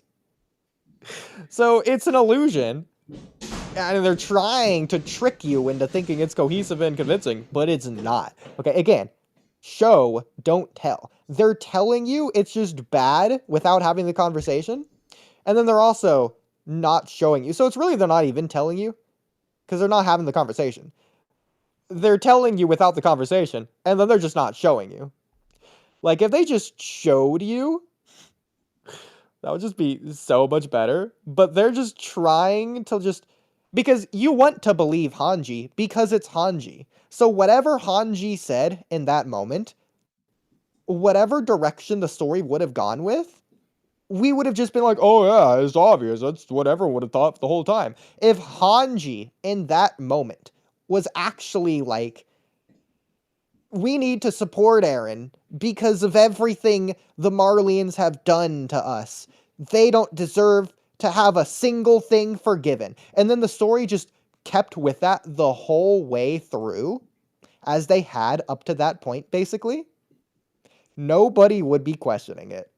I freaking guarantee it, bro. And what it would have become is an anti-theme. So, Kamui, I agree, it would be irresponsible to make a story promoting genocide. If you go with the route of it being an anti-theme, it wouldn't be doing that. Because it would be showing the consequence of a mistake. It'd be showing the thing not to do. It'd be showing the wrong answer so that you see the end result of the wrong answer, as is usually the case with antagonists or villains. So even like something that's debatable, like from your perspective, if you want to use Madara, we see the end result of Madara's answer. It doesn't work because he doesn't let people walk behind him or whatever. You need the comrades and to support the future generations. Even though I vehemently disagree, that's your stance. But the point is that we see not only Madara's take, but we see what happens when Madara continues to support that take. Madara, based on your own words, loses because he never gets redeemed or changes his mind like Obito does or whatever. Madara stays on this path, in my opinion, and in the end, we see the results of this path, which isn't good. So that's to tell the audience, if you are on a path similar to Madara, you will meet a similar ending. I always use the Psycho series, produced by Mick Juggernuggets, as the perfect example of an anti-theme. They're literally showing you through the main character what not to do. And so you can do that through Attack on Titan. Just have that be what they're doing from the get-go, and then it's not a problem. So that's not supporting genocide. That's showing that the world ends from genocide, if they want to go that route. And that is not actually a good thing. That's not to say that you can't do it or that it would be irresponsible to do it. If anything, it would be irresponsible, as ridiculous as it sounds, as absurd and extreme as this sounds. It's less responsible that he didn't do the genocide. It would be more responsible to show the full genocide. Just so that we could see what would happen. But now we don't even get to see what would happen. So we don't even get to know who's right or wrong. We just know that Eren died because of something unrelated to genocide. Could have done the anti-theme. Exactly, yeah. Like, Eren didn't lose because he thinks genocide is correct or whatever. He loses because he gets freaking beheaded because Mikasa. And you can say, oh, it's because Mikasa thought it's wrong. Well, no, really, Hanji thought it was wrong, and Mikasa loves Eren, and it's about giving up on it. You get the point. It's not about Mikasa's conflict with Eren about, oh, it's about genocide being wrong. That's not what Mikasa and Eren were beheading each other over.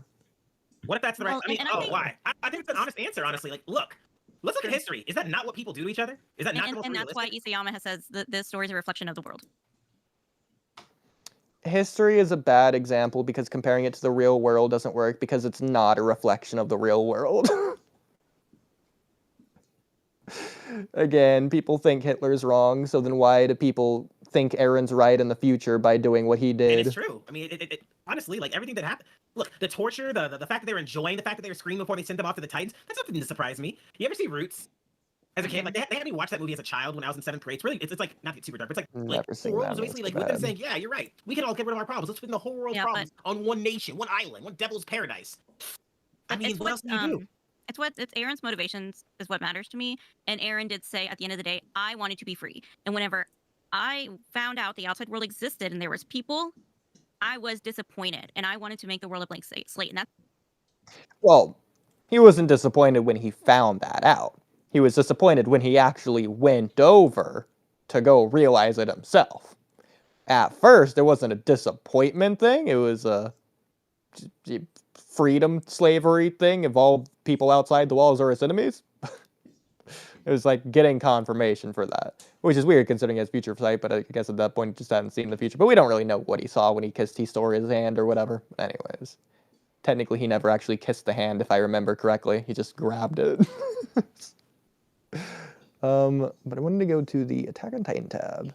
I think I had things about this, but it might have been way above, so I might not be able to go find it.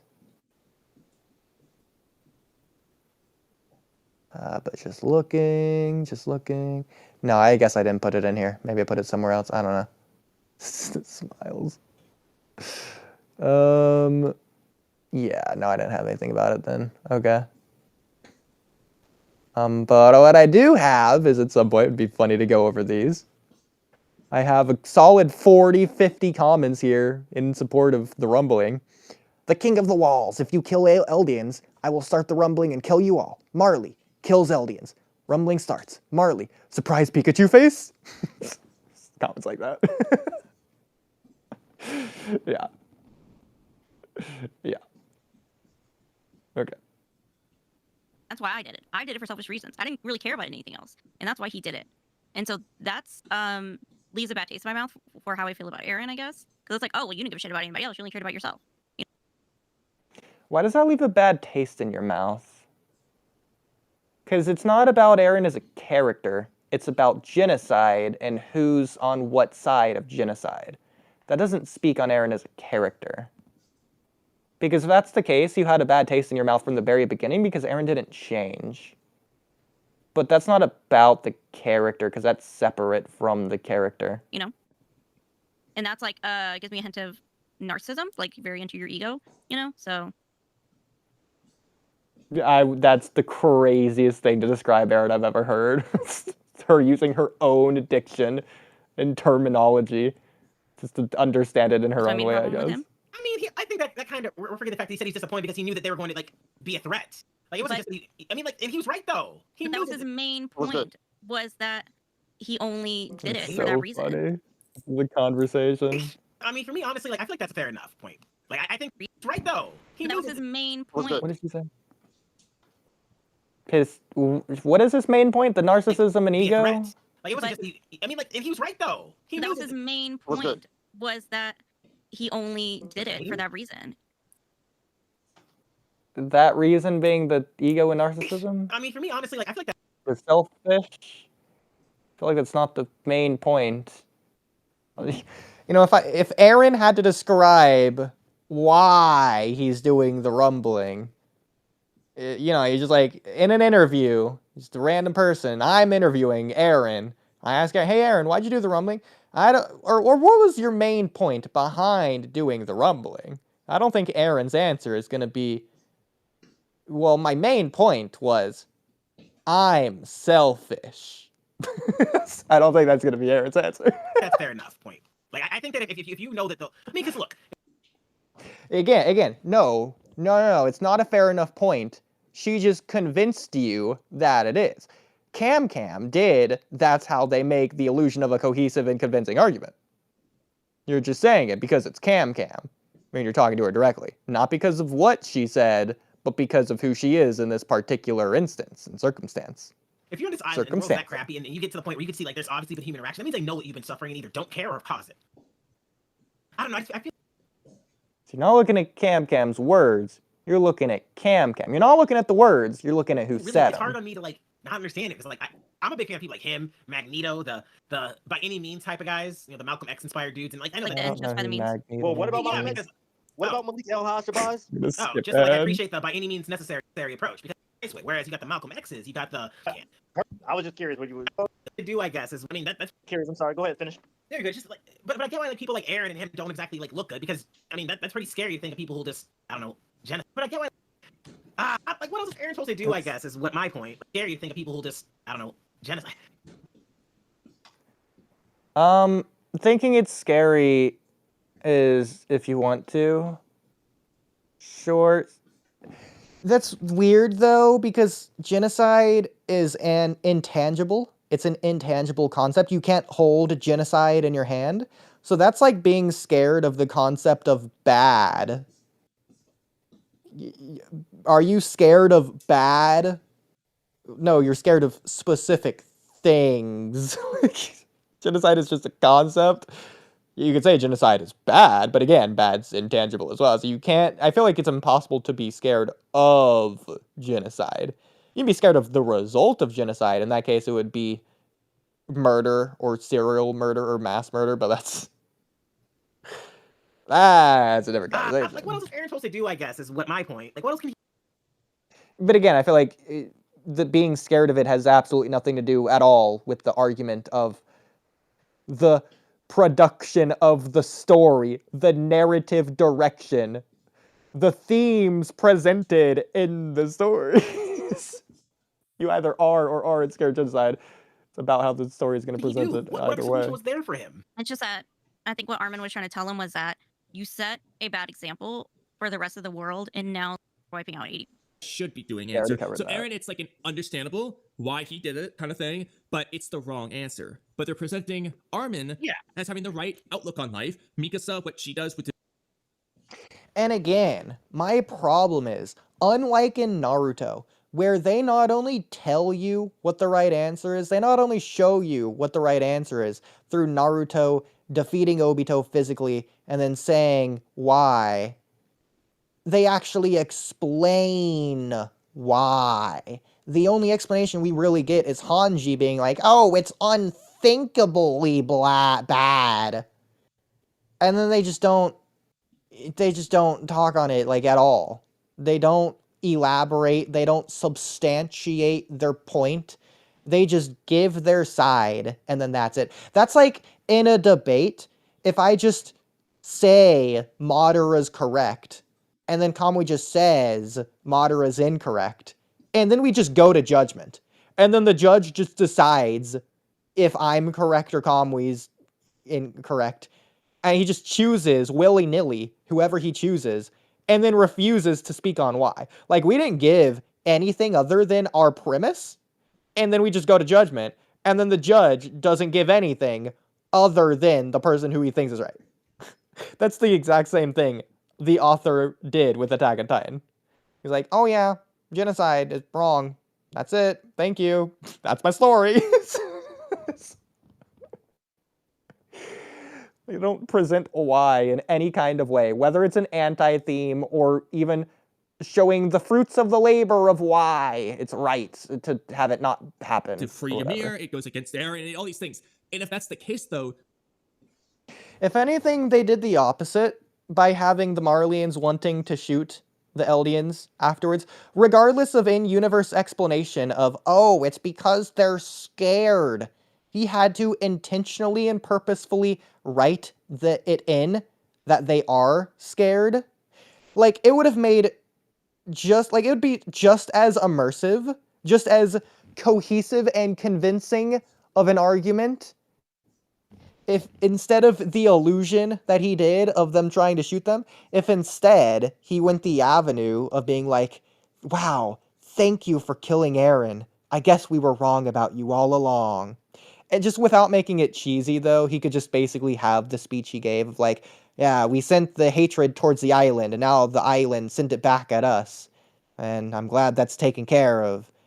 Just write in a way that's like actually like in-universe immersive dialogue instead of my nonsensical ramblings off the top of my head. You get the point.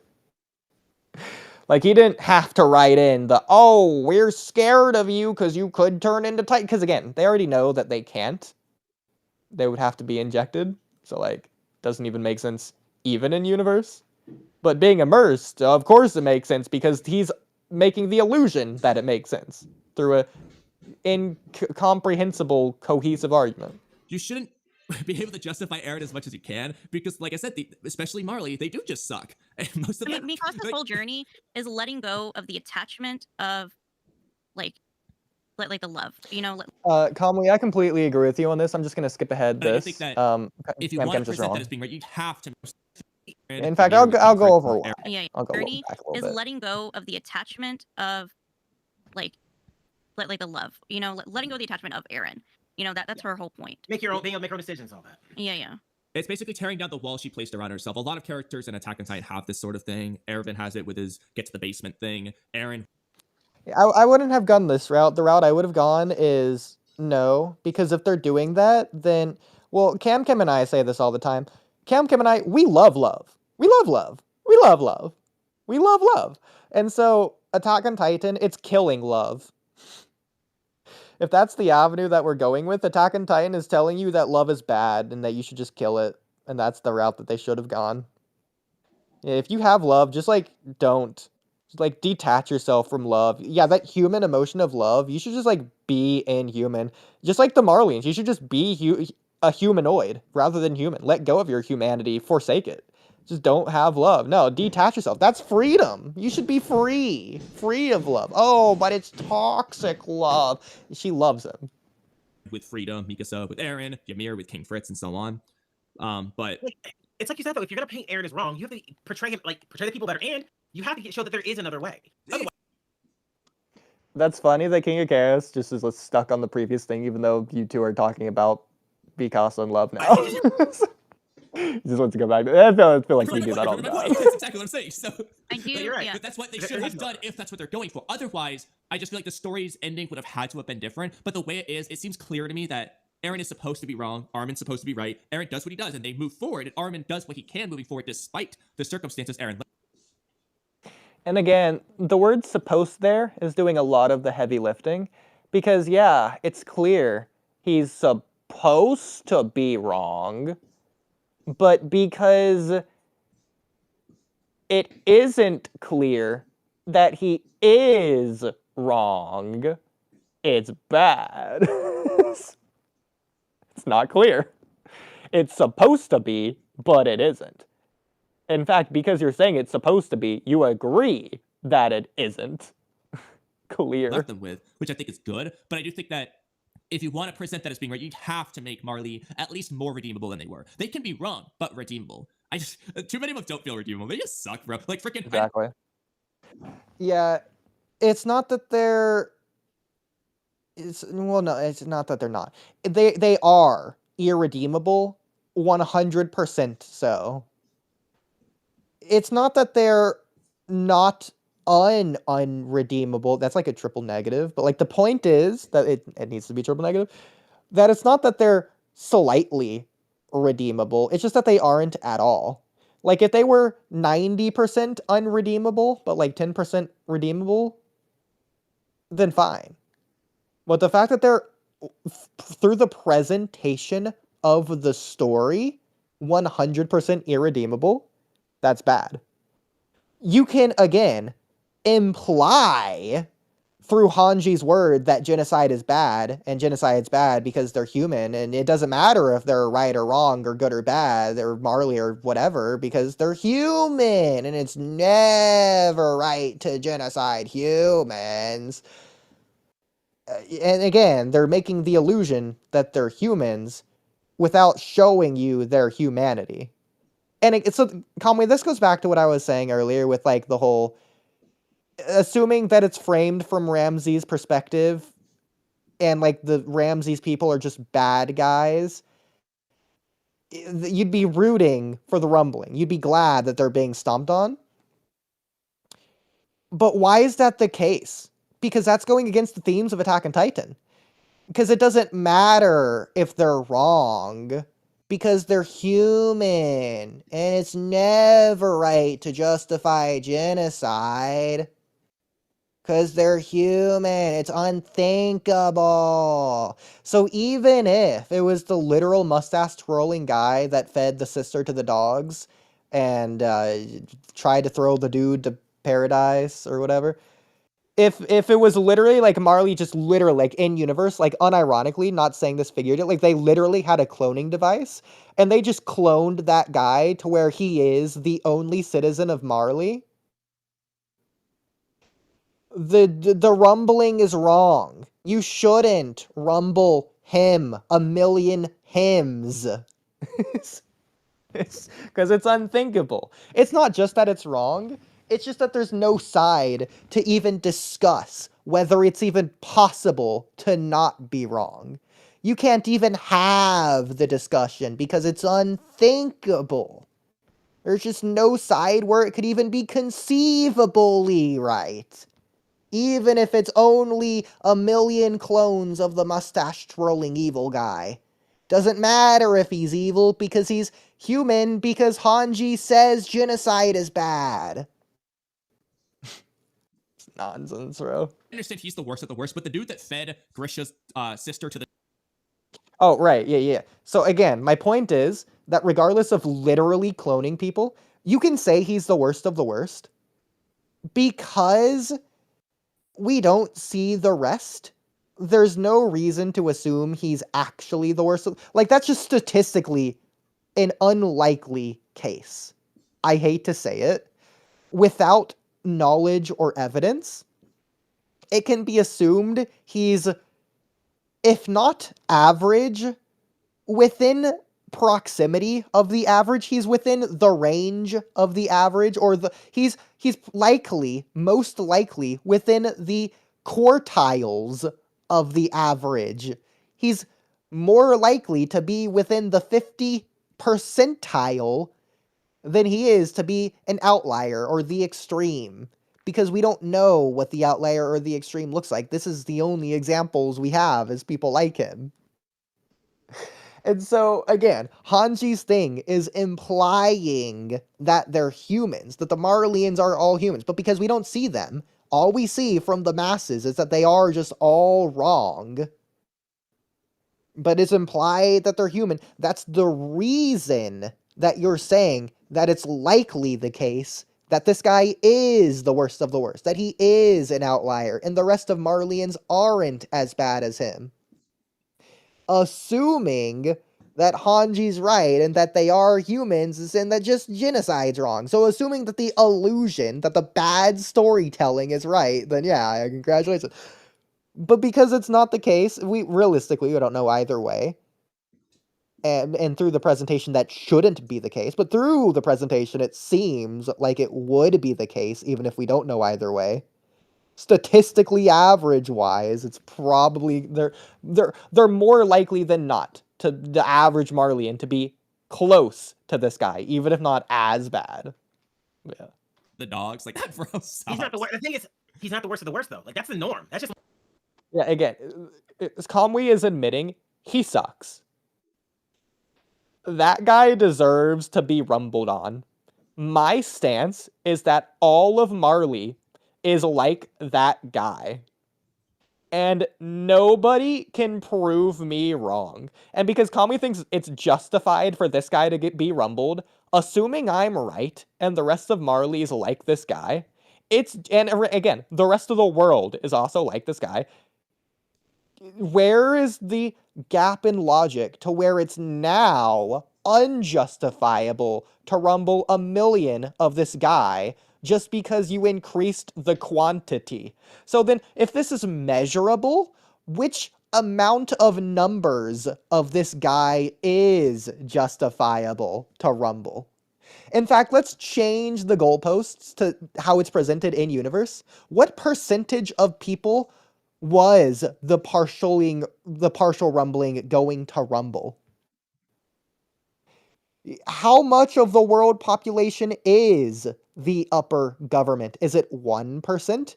5%? 20%? Like, hypothetically, if 80% of the world, because we don't know, just this is unrealistic and goofy, but just we don't know it, so it's possible. Hypothetically, 90% of the world's population is the upper corrupt government. As goofy as that is, it's possible. So is the partial rumbling still justified if you're rumbling 90% of the world? Realistically, that shouldn't be the case because Armin's freaking out at 80%. So it's implied that that's impossible. So let's say 79% then is the upper maximum stuff possible. Is partial rumbling justified because you're taking out the upper government? Yeah, that's normal. He's the lowest on the totem pole, basically. He's a police officer. Chaos on that as well, which is again the problem. and I think, yeah, and I do think that the Isayama did screw up a little bit on Aaron's character. Yeah, if he's going for the other route, then mission failed, like 100%. Because I definitely was. I've been a yay. It's funny because what Camcam is talking about is not what King of Chaos is talking about, but he thinks what he's talking about is what Camcam's talking about. Camcam's talking about his characterization in the finale and him being flimsy and floppy and all over the place. King K is just talking about the moral implications of the rumbling, which has nothing to do with the narrative. It's the in-universe argument. Again, Babylon isn't about the story. It's about the argument, the boundaries of the ethics of the morals, which is why that story was made in the first place. The discussion behind what is right and wrong, what is good and evil. And again, Sagarutta Reset. It's about these other, like, intrinsic concept, these intangible ideas. It's a story about ideas rather than narrative. And so Attack on Titan's kind of doing that with the genocide theme. Which for like what any means necessary. Shoot, you know what I'm saying?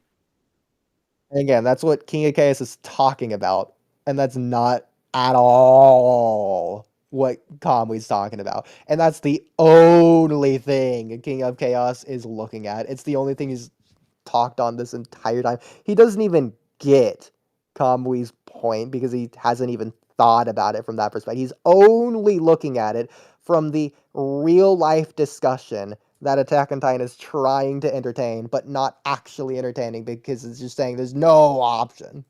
So what did you want? What would you have preferred? For an ending? Yes, sir. 100%? Okay, y'all gonna hate me for this? Wipe out that 80%? Stop when they rest leave you alone? Like, at that point where you're like, they're done?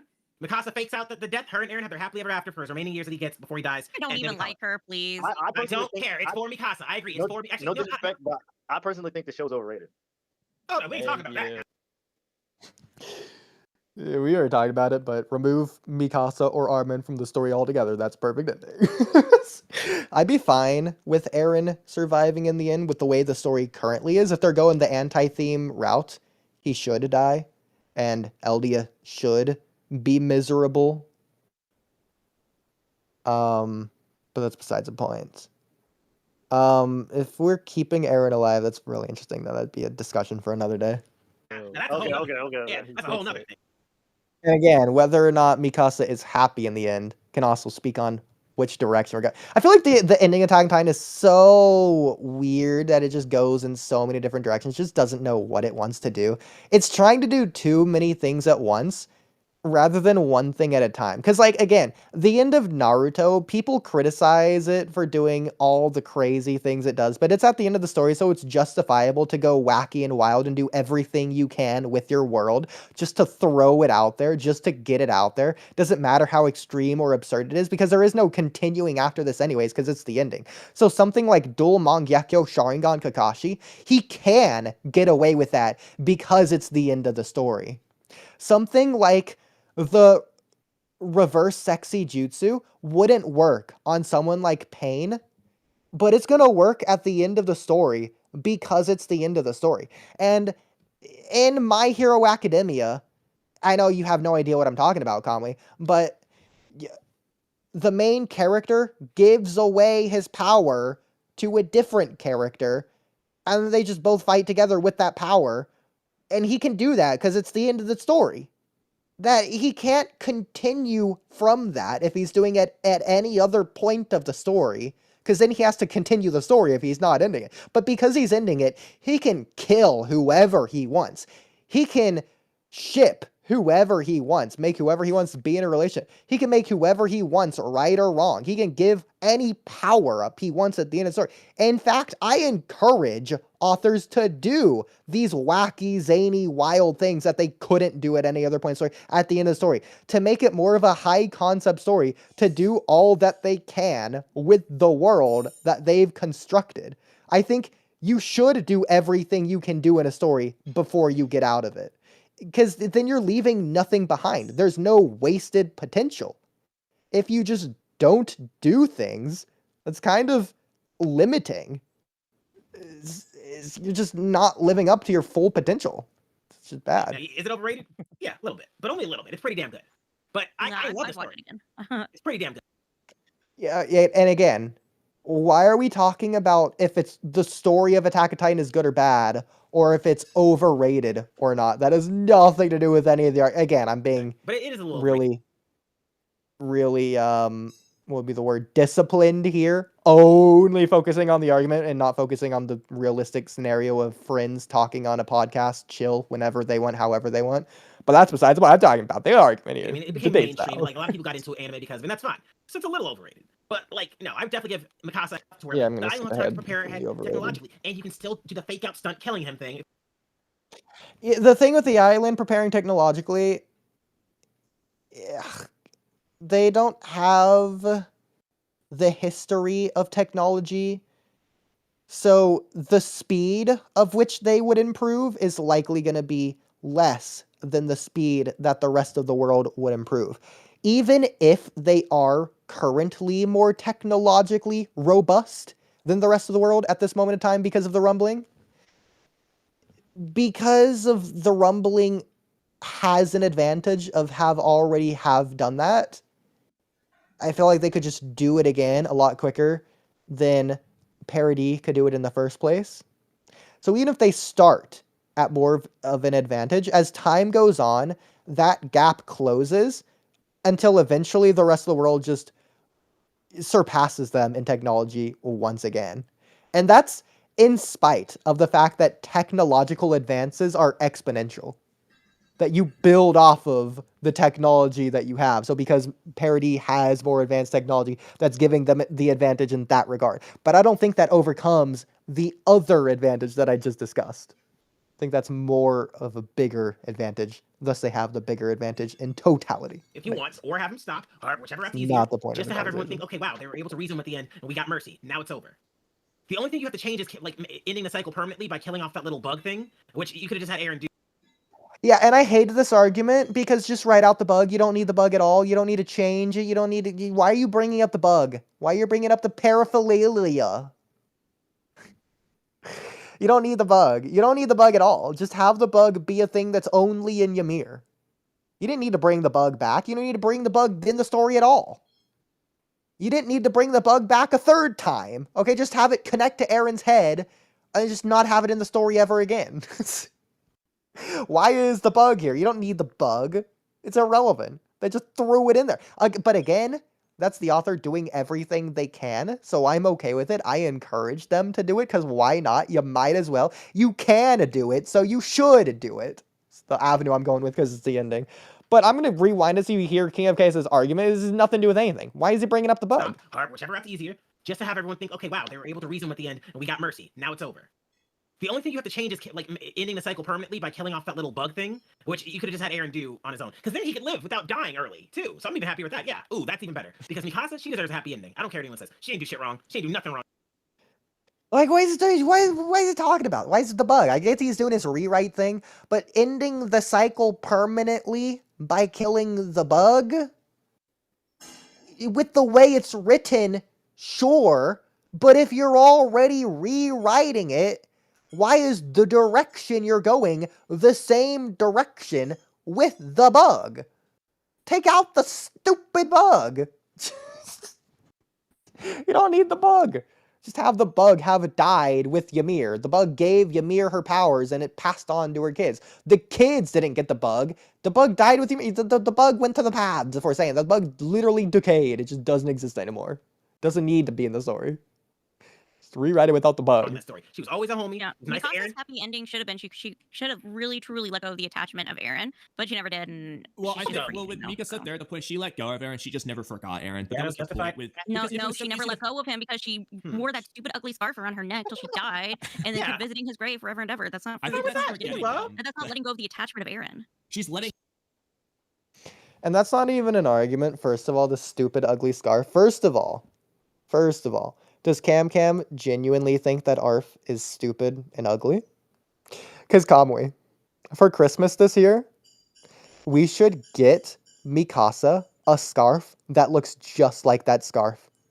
Just to see if she thinks the scarf is stupid and ugly. Kamui, are you down? Let's do it. I hope you're down. Like, we don't say it's Mikasa's scarf until afterwards. Then we reveal, oh, it's the design all along. The reason she hates a scarf is because of what she thinks, Mikasa thinks it means to her 60 years down the line. For all we know, Mikasa's wearing it in 60 years because it's cold outside. Like, you know, scarves have, like, a purpose. It's not just, like, a memento. It's not a picture you hang on the wall. It has real, tangible, functionable value. It's clothing. I am so down. We're gonna find a copycat of Mikasa's scarf from Aaron, give it to her. When she says how much she loves it on stream, we then say, yeah, we thought you'd like it since you like Attack on Titan. It's actually Mikasa's scarf. And then we see what she says. And then we say later on, I'm gonna write this down. Give Camcam Mikasa's scarf. Open live on stream.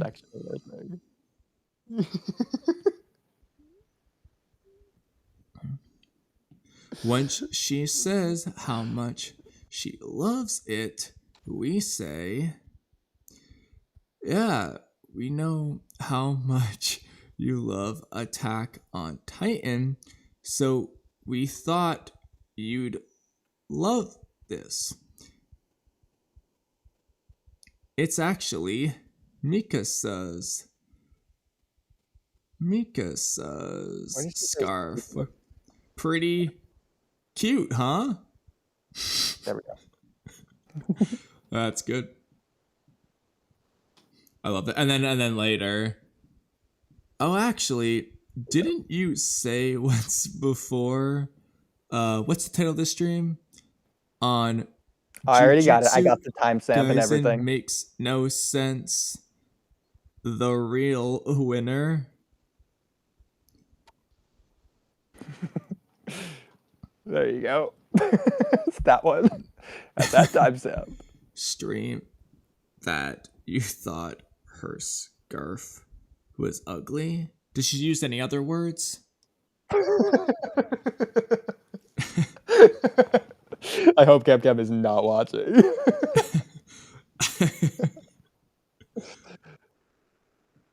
Oh, if she is, hopefully she forgets. So is Itachi similar to Eren at this point? Well, no, because Eren's bad and Itachi's the worst. So that's a difference. What's your opinion about Sasuke and Sakura development throughout the story?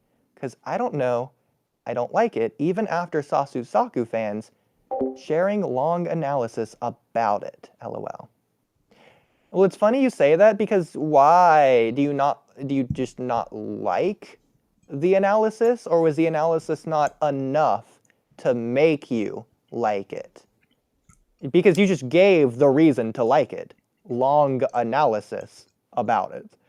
Because that's the reason that I like it. Yeah, I like it because of the long analysis about it. Sasuke, I mean, you already explained it. Sasuke and Sakura have development throughout the story. You know how we know that? Because of a long analysis. So, I like it. It's very clearly throughout the story. And I could do some long analyzing about it. You know what? Just for Invincible, we should make a long analysis of their relationship. We can compare and contrast it with the manga and anime too. That's something I'd actually like to do once I finally read the manga. But just in the tuning exams, I already noticed some differences, so. I would be willing to do this, but I wouldn't be particularly interested in doing this. Now, at least not right now. Maybe if it comes up later, I'll just off the top of my head be interested, but at least right now I'm not. Oh yeah, but no, I'm talking like, I don't know, 3 years from now when we get sick of Boruto. Sure. Because again, that being said, the long analysis already exists. I feel like I don't really have much to add there, unless it's already like in a video script that I have written down, but anyways. We'll deal with that some other time. Yeah. Let me know when you're... Okay, so final thing I want to say on this whole part of the video. Idea? Oh no, I haven't. But I could just stop. You know, that's a possibility as well. And by the way, Kamui, I don't know how far in we are. We shouldn't react to anything after this. Which is funny because it's a Jujutsu Kaisen live stream. 3 hours and 20 minutes. I mean, it is a JJK react. It's reacting to our JJK stream on the Attack on Titan. Bro, that's the loophole. I love it. We leave the thumbnail and title exactly as is. I love it. That's the meme. Okay. Okay. Oh, I guess we need to change the title. We never addressed whether Yuji's a bad character. That could be the outro. We start the video. Oh, we don't have time for this. Yeah. Okay. What did we say about the jigsaw puzzle the other day? I forgot. Anyway, back to the video. The JJK video. Let's see. Was there more that I had to say, or was that it? I think that was the final thing. No, honestly, when you mentioned that it was like a 20 to 30 minute video to Immortal, I was like, oh shit, I didn't realize we derailed for that long. I didn't actually count. That was just an assumption. I mean, I could be wrong. As far as the fact that this entire stream has been based on that, I think goes to show how much longer this was than I realized. Because you've even skipped parts, and you got it 2 times speed or whatever. So, and I haven't paused on every nitty gritty word. Yeah, so I feel like this just goes to show how much longer this was than expected. Yeah, that said, I feel like I have said like 90% of the things I wanted to say. And there's a lot of things that I forgot in the first place. So like even as I've gone through, it's like I could pause here, but I don't even remember what I was gonna say. So I'll just keep letting it play. Sorry, but whatever. I feel like I've said most of it by this point. Stupid ugly. By the way, pausing it to say. Oh, stupid. So keep in mind, you were logged in under. Stupid ugly scar. You were logged in under the. Go for it. while you're doing that, you were logged in under the walkie-talkie account. You were the one streaming.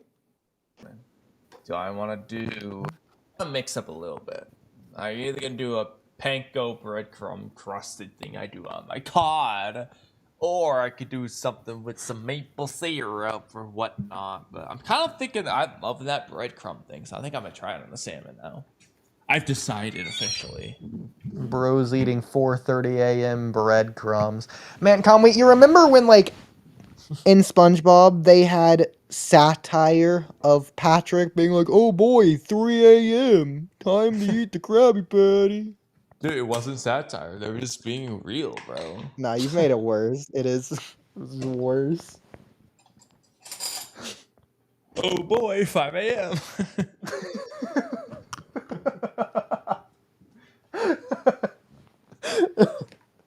Okay, with that being said, does it surprise you if I say that Patrick's my favorite character in fiction?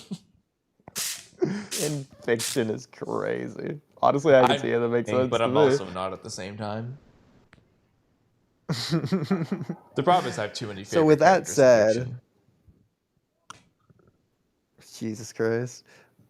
Do we end it on a high note there, or do we keep watching the video? Because I feel like I don't care to say more, even if I have more to say. Well, you could give your opinion on some of the things I've said that you haven't given your opinion on yet. Can you remind me of some of those? Oh, God, I was Most of afraid them, of that. I was just First kind of of all, like mostly on board with, and like I jumped in on a couple, but I was like, I felt like I needed to say something soon, but otherwise I was like, whatever. Yeah. What I'd be really interested in hearing about is what you thought about my pain comparison analogy for that one thing.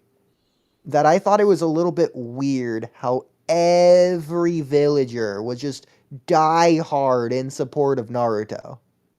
Literally to their death. Every single one. It is that hive mind mentality.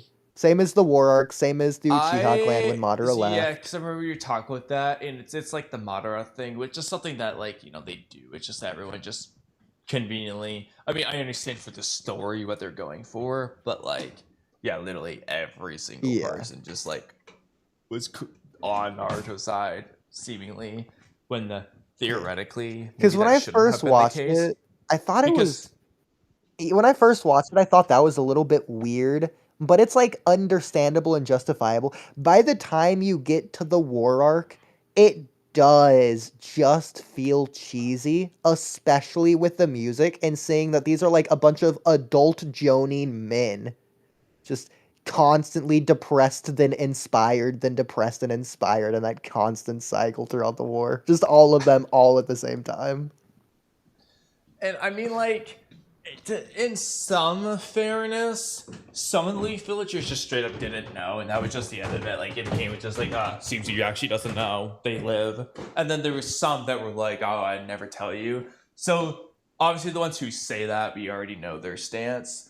But the ones who just didn't know, we can't say with 100% certainty whether or not they would have sold Naruto out if they did know. But I do think they could have had more people just blatantly just be like, I don't know. Like, look, I tell you if I could or something. Like, have someone say that. Yeah. I mean, again, I get why they do it because, and again, I was going to bring this up for a different conversation entirely, but it's because they do this that Pain nuking the Leaf Village feels all the more impactful. Because it's like redeeming the Leaf Village in this instance. They did that right, technically. Yeah. Because, like, I'm sorry, that happens episode 1. I don't care. Let Mizuki die in Pain's attack. We'll have the village leveled. What, the village that bullied Naruto? What do I care? But because they redeemed the villagers before they destroyed the village, and I feel like that could have been intentional. I'm not going to say it was entirely the point. I feel like it definitely could have been. I don't know. I mean, Don't know it's if that was what he was tricky going because on for one exactly. hand, there's that, but on the other hand, it's also like Naruto saving them is also supposed to be him winning over the village, so it's like it goes either way. Because I feel like it's good to have it there, but it isn't absolutely essential. Like, you could just have Pain spread around the village trying to find Tsunade because she knows where Naruto is. Like, there's not even a point to go after random civilian C who wouldn't know in the first place, probably. Just go after the people that you know.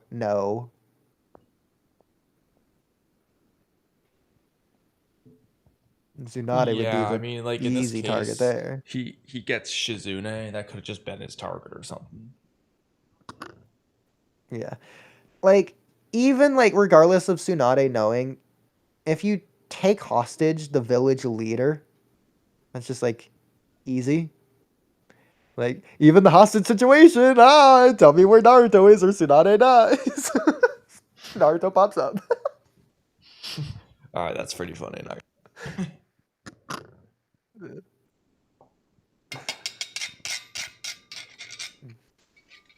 But yeah, that was my example for that.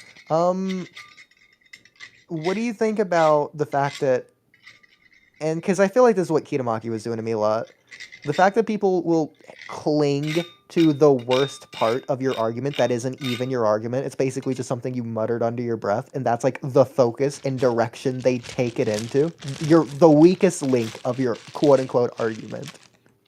I mean, in this case, it's not That's even the an only argument. thing. It was more just like a one-off comment, like the Rhinamon one. It was just like, bro, I'm just saying that. Exactly. No. It's something you tack on to the very end. It's not your point. It's not even there to make your point better necessarily. It's just added. It's filler. But it's taken as not only canon, but the argument. Because, this is wrong, so your entire argument is wrong. When it's not even your point. And I will say, in their case, though, I don't think it's with that intent. I think it's more just like...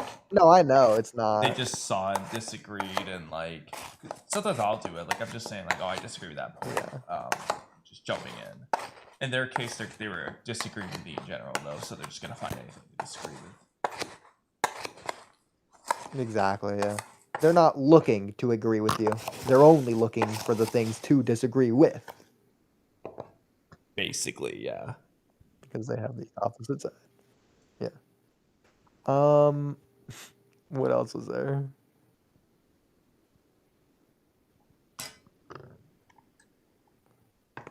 That might have been it. I mean, there's a lot of other things I would like to know your stance on, but that's the two things that stand out to me. Off the top of my head that I can remember. Like, you were here for all the other ones. You're like, for the most part. Yeah, I was listening. I just don't remember which things I didn't say. Yeah. So at this point, you've been here long enough that you've commented on practically everything. But yeah, that said, what do you want to do now? Is this a good place to... Actually, this is a good place to end, because I still got to, like, do the dishes and shower, so, like, yeah. That's fine with me. Mr. Spiraling, do our outro for us. Space, you do it, too. At the same time. Yes. Like, in sync or out of sync, in harmony, however you want to approach it.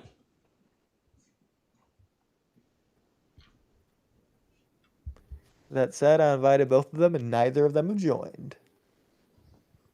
I feel like out of sync would be the funniest. Especially if they try to be in sync. Yeah, I mean, I don't know why they wouldn't join. What happens if I also invite them to speak? I guess, well... How can we force them to speak? Can we? Can I just, like, drag him onto the stage? Is there an add to stage button? I feel like you should be able to. Yeah. Yeah, maybe not. I don't know. Well, I guess while we're waiting, I'll react to more of the video. All right, I'm gonna go back up. All right, I'm gonna go back upstairs then. Okay, perfect. Oh wait, shoot. The problem is I can't talk without the echo. Okay, I'm just gonna have to not talk for what? What you mean by this? Okay, look, I'll say this. He accomplished his mission, didn't he? No, No. Yes, he did. he failed. He protected. Oh, right. This was funny. He literally did fail. It's like you can say, oh, his mission was to protect everyone. Nah, bro, his mission was the full rumbling. Okay. If he wanted to protect everyone, his mission failed. Hanji died. Sasha died. Hanji more in particular because that was entirely preventable. Entirely Aaron's fault, but because everyone was safe either way. If anything, the full rumbling killed Hanji, one of his side, when the partial rumbling would have resulted in less people of Aaron's people dying, seemingly. Just funny. Hey, look, Mikasa, Armin, and all his homies are alive. That sounds like a victory to me. Not him. He ain't like in a He was trying to. A victory to me. Nah, bro, it's not a victory at all. Save them. He said He's from the smoking get-go, him right now. I mean, he said, cried I like a just little wanna- bitch because he didn't get to be with Mikasa, and Mikasa's gonna marry somebody. That has nothing to do with King of Chaos's point, which I hate to say because I'm not in agreement with King of Chaos here. But Aaron crying like a little B word for whatever reason doesn't have to do with Aaron succeeding or failing his mission. Else. Damn, imagine a nigga being. She's just saying that because she doesn't like Aaron. And so failing the mission would be something she would prefer to happen to someone she doesn't like. Right, so back on okay. One of no, wait, I did say that. No, I didn't. Okay. Back on the point of the rumbling, if we're watching from Ramsey's people and we don't like Ramsey's people. If that's the perspective we're going with, we're rooting for the Titans. Why? Because we don't care as humans. We don't really care outside of basic human empathy. We don't really care about the loss of life. We care about the loss of innocence. That's why the loss of life, when it's justified, it doesn't have to be a root for thing. We can still find it gross in a way, but we can also find it justified. So it's both good and bad. But yeah, that's basic human empathy. But it's not about whether it's good or bad. It's about what's better or preferred. And in this case, them dying causes less total harm anyways, so that's why people would care, because it's about the loss of innocence, not about the loss of life. So, and that's the argument that the genocide in Attack on Titan is trying to make anyways, that it's about the loss of life, not the innocence, because Marley isn't innocent. Even though they try to frame them as such. So it doesn't work. Sad about not being around. Oh, my bad. Am I allowed to say that on stream, Kamui, if I'm black? I don't even know. Are you even black? No, yeah, I just said that. But anyways, Kamui, my bad. No, imagine loving your girl. Imagine loving your girl. Why I brought Lagrimo. I don't think the N-word's bad if I'm black. No, he didn't accomplish his goal because he did not reach true joy. Okay, Yes, it's not But, okay, well, if it's not about. His goal wasn't to reach true joy. Achieving his goal would have brought him true joy. Well, arguably. Then again, did he even have a goal? Because he already knows what happens. So can you say it's a goal if you already know it's gonna happen?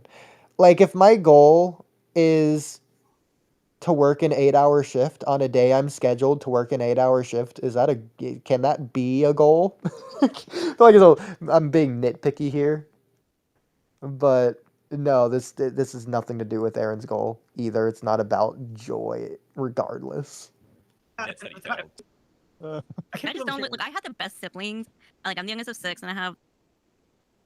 Camcam with the personal arguments again. That's anecdotal, Camcam, using pathos. Look at your blanket statement. Shrouded in emotions. Your emotional argument doesn't affect me. I'm stone cold Oodie. The best siblings of life, and so I'm like, Itachi, you failed as a older brother. Okay. I got some pretty good siblings too. I I would never do that. Okay. Shout out Blue Star Saber. It's already 5 a.m. Also, Mr. Sparling asked to be added up. Then when we added him up, he just didn't do it. Bro, I know. I knew he was gonna do that. Yeah, By the way, have gonna you add up. seen He's the gonna reaction? say, bro, you guys are waffling. You're waffling. That's it. Have you seen the React playlist suggestion thing? The regular React one? React oh, yeah. suggestions. Blanco wrote a lot in there. I don't know why he wrote it there. So did Blue Star Saber. I don't know why they wrote it there instead of anywhere else.